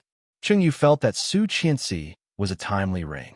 Seeing that the half bottle of milk was about to be drunk by the little thing, Chengyu secretly clicked her tongue and said, "This little thing can eat so much." Su Qianxi smiled. "Children drink more to prove that they are healthy. Get some more." After pulling out the bottle, the baby whimpered, but he didn't cry out. He swung his little arms, and his eyes were half open. He looked so soft and cute. Su Qianxi teased the little thing and said, "You could be my Daisu's wife in the future. You look so good. Your Daisu has very high standards." Some time ago, I asked him what type of girl he likes, and if he has a crush on a little girl in kindergarten. Guess what he said? "What?" Speaking of her son, Su Qianxi could not hide the smile on her face and looked up at her. Before Chengyu said anything, she smiled first. He said, "What little girl? Ursu is already annoying enough. If you want to find a girl, find a woman like your mother." Hearing that, Xuanyu also laughed. When Su Qianxi was about to say something, the door of the ward was opened. Rong Rue came in with a delicate cardboard box and was a little surprised to see Su Qianxi. "Why are you here? Are you not busy today?" "I'm busy. I left it to my uncle, and I'm going to pick up the child from school." Looking at her watch, she said, "Well, it's almost time. I have to pick up the child. You can have a baby back." Rong Rue carefully took it. The little thing was soft. Holding it in his hand, he couldn't help feeling nervous for fear of dropping it. However, he couldn't hide the smile on his face. He looked a little silly. Seeing him like this, she subconsciously thought of his expression when he found out that she was pregnant with twins. His expression was still vivid in her mind, just like a fool. Her eyes narrowed slightly, and there was envy in her eyes. She waved at Chengyu. "Let's go. Be careful." Little son, kindergarten.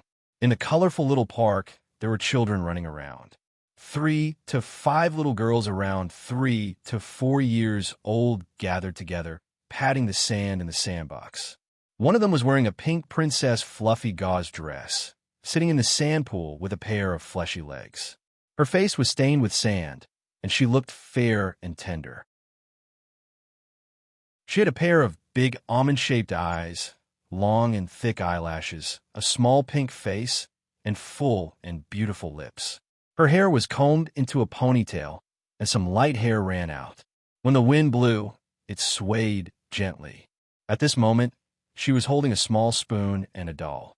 She said softly and with motherly love, "Come, Mommy will feed you." Ah, the young teacher came over and shouted, "Li Jianxian, Li Jianyue. Someone is coming to pick you up."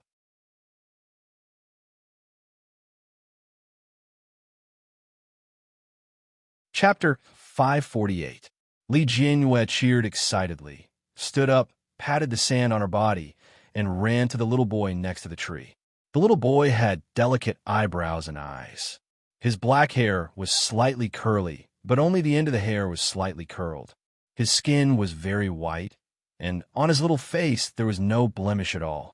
He was wearing a royal blue short-sleeve sportswear, a typical t-shirt and shorts, which made him look clean and handsome. Li Jianxian was holding a Robinson Crusoe book and reading it. From time to time, he turned his head to look at his sister, who made him cause trouble for nothing, for fear that she would run away. At this moment, hearing the teacher's words, he closed the book and stood up from under the tree. Li Jianyue ran over and was about to wipe Li Jianxian's body with her two dusty hands. Li Jianxian avoided it vigilantly and blocked it with the book in his hand. He said coldly, "It's dirty. Don't touch me. Desu is bad. You think I'm dirty?" Li Jianyue pouted and angrily stomped her feet and turned to wash her hands. "I want to tell Mom that you not only think I'm stupid, but now you think I'm dirty. I'll let Mom teach you a lesson. I won't take you to see Dad's photos in the future." Li Jianxian didn't want to talk to her. He took the book in his hand and waited for her to wash her hands. Then they went to the classroom to pick up the small school bag and walk to the kindergarten gate. However, he didn't see Su Qianxi. "Where's Mom?" Li Jianyue carried a small school bag and looked around at the gate of the kindergarten, but she didn't see Su Qianxi. But when she looked to the left, she saw a lively little white rabbit squatting there. It was covered in fluffy fur, and it was looking at her with its red eyes. Li Jianyue's eyes lit up and walked toward the little white rabbit. However, the little white rabbit was afraid of people. When it saw her, it turned around and ran away. Li Jianyue jumped and chased after it, shouting, "Little rabbit, don't run." Li Jianxian was looking around at his mother's car. When he heard her words, Li Jianyue had already run over there. "Ursu, don't run around.